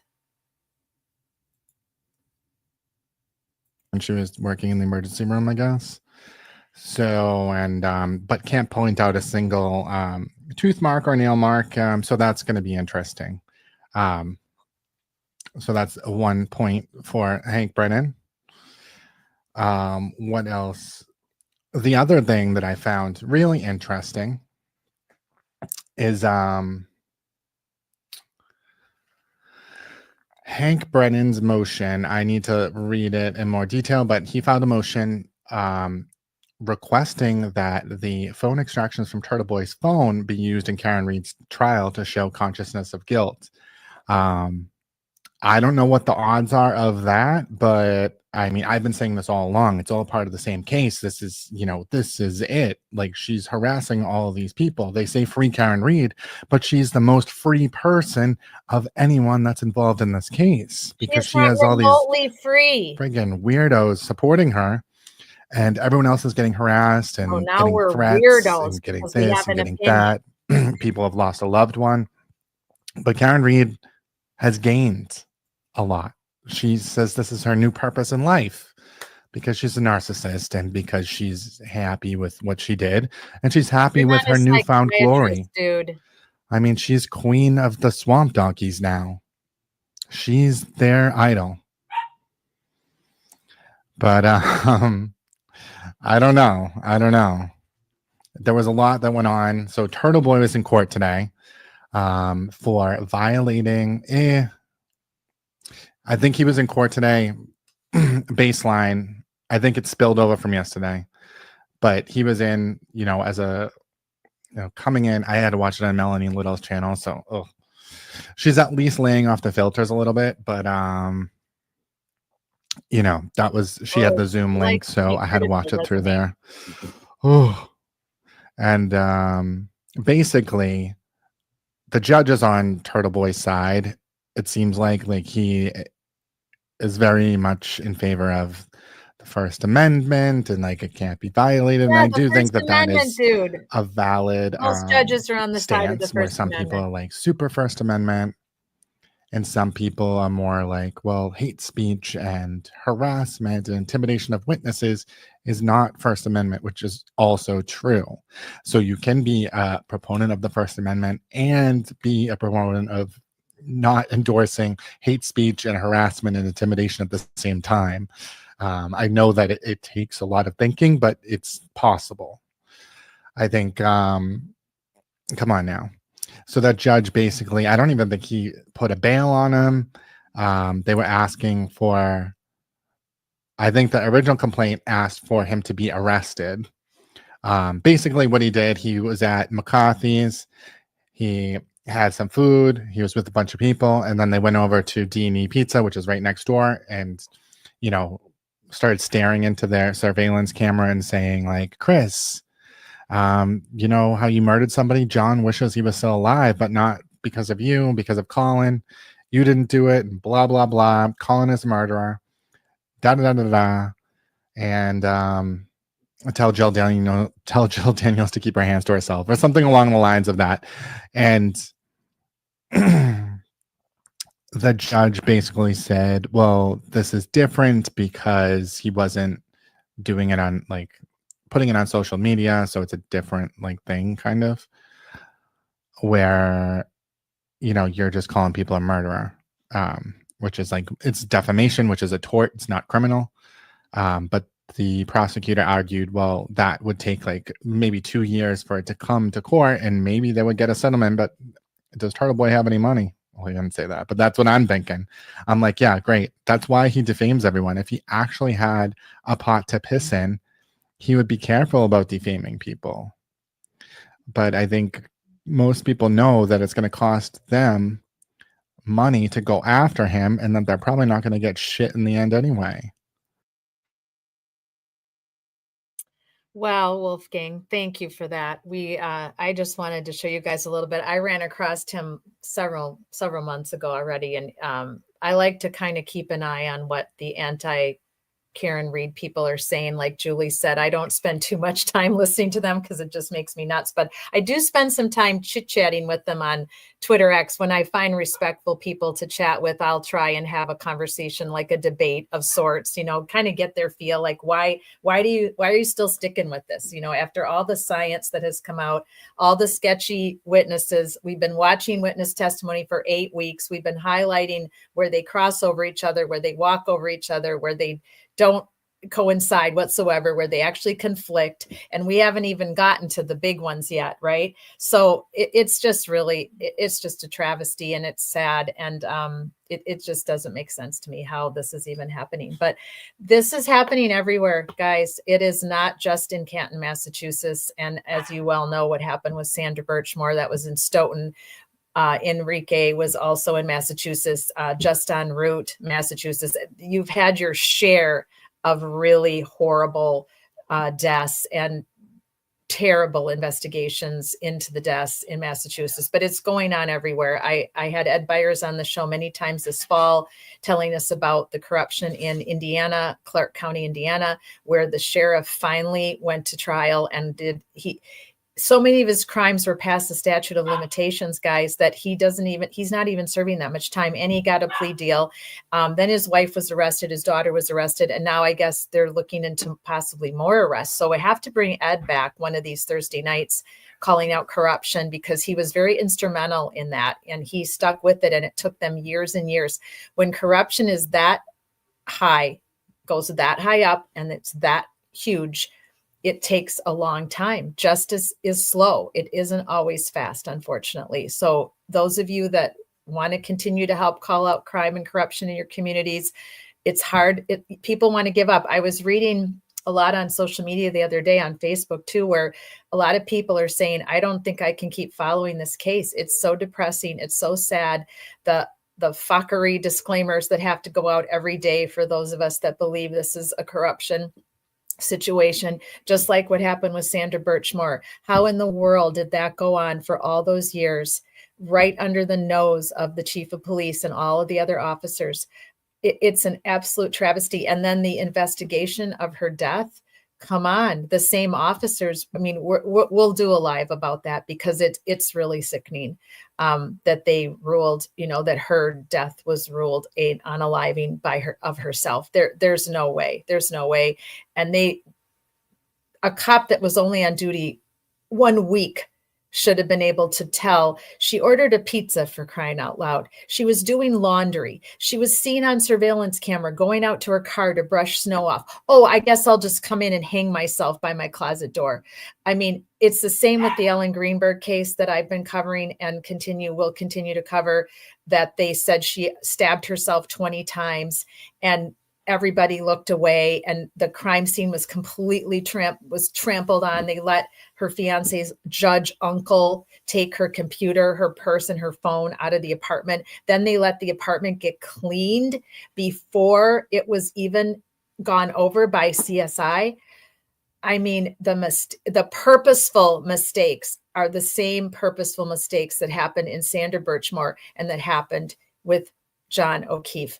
These are purposeful law enforcement mistakes. They are not shoddy police work, guys. No, corruption is corruption. And that's what we're doing on Wednesdays, Thursdays, and Fridays. We are calling out corruption on Social Change Warriors. Thank you so much to all of you that were live with me tonight, that participated in our conversation area. And I really appreciate that, because it really helps me to have you to bounce things off of and you to bounce things off of me. And next week we will continue. We will move along. Who is next? Let me tell you here. I think I want to say it's probably Sarah. I think, was it Sarah first and then, or was it Ricky? I don't know. I'll put it up on the Twitter and on the Facebook for you who's next. I was going to kind of fast forward before I closed it out, but I already closed it out so I could tell you who's coming up. But I'll publicize it out there on the Twitter and on the Facebook for you guys on the X. And we will meet back here again next Friday night at 9:00 Eastern for Friday Night Lives. And in the meantime, if you're interested in the 2 cases that I'm covering here in Florida, where is Sarah Ebersol, a mother who's been missing for 2 years? I believe she was unalived by her former partner and the father of her child. And justice for Jason Beach. Kara has been trying to get justice for him. They have put roadblocks up for her, the Volusia County Sheriff, in a lot of ways by not getting her the unredacted police reports. When she did get them, they were still redacted. We listened to some audio the last 2 weeks of some of the interviews. They're absolutely horrible. I was living with another law enforcement officer from South Daytona who's retired and has his own live stream show, Madison Audits. He couldn't believe what we were hearing. Now, Kara has sent me the new audio, which is why I didn't live stream on Wednesday and Thursday, because I was busy listening to it and going over it. And I was also doing some things with Michelle for Where is Sarah Ebersol this week. And so I will have updates next Wednesday and Thursday on both those cases. So if you have any interest outside of Karen Reed for helping to solve a crime and help me to figure it out, we will be listening to the rest of the what I consider despicable audio interviews with these so-called witnesses who held Jason down and inevitably caused his death by asphyxiation. And there are no charges. The case is closed, and it's an absolute travesty of justice. So we will be doing big updates on both those cases next week, as well as continuing to update you on Ellen Greenberg, Sandra Birchmore, Suzanne Morphew, and Suzanne Clark Simpson, whose body is still missing, but her husband has been arrested. So we will give you updates on all those cases as well. Thank you for being part of Social Change Warriors. Thank you for caring about justice and for being justice seekers. I appreciate all of you. I hope you have a really good weekend. Take a break from true crime and take care of yourself, because that's very important in this arena that we're in of trying to stand for victims of homicides and unalivings and their families. Thank you, everyone. I'm going to take you out with our theme song by our amazing creative department, and we will see you all next week. Take care, everyone. It's just us.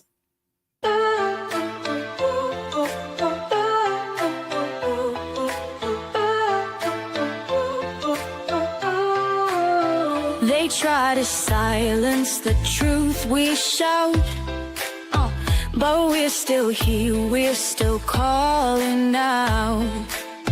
Corruption hides behind a badge of name. We light the fire, expose the shame.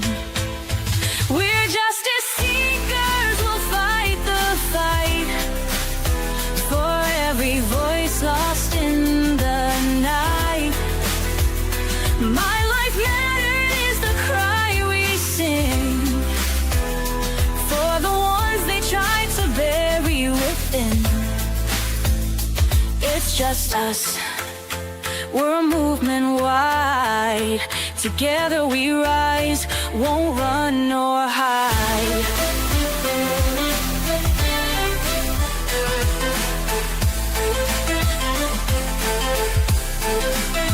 The stories echo, the pain runs deep. For stolen lives we can't just weep. Elected power, but their hearts are cold. We'll bring the truth, let it be told.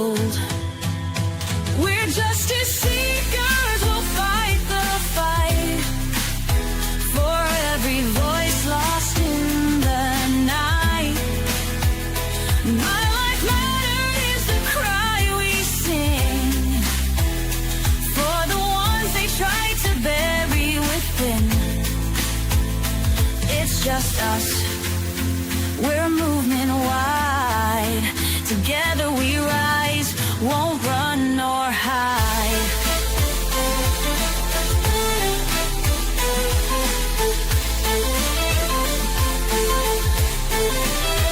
We're justice seekers, we'll fight the fight. The heroes undo the harm, calling out corruption. We'll stand tall for justice and truth. We'll risk it all. My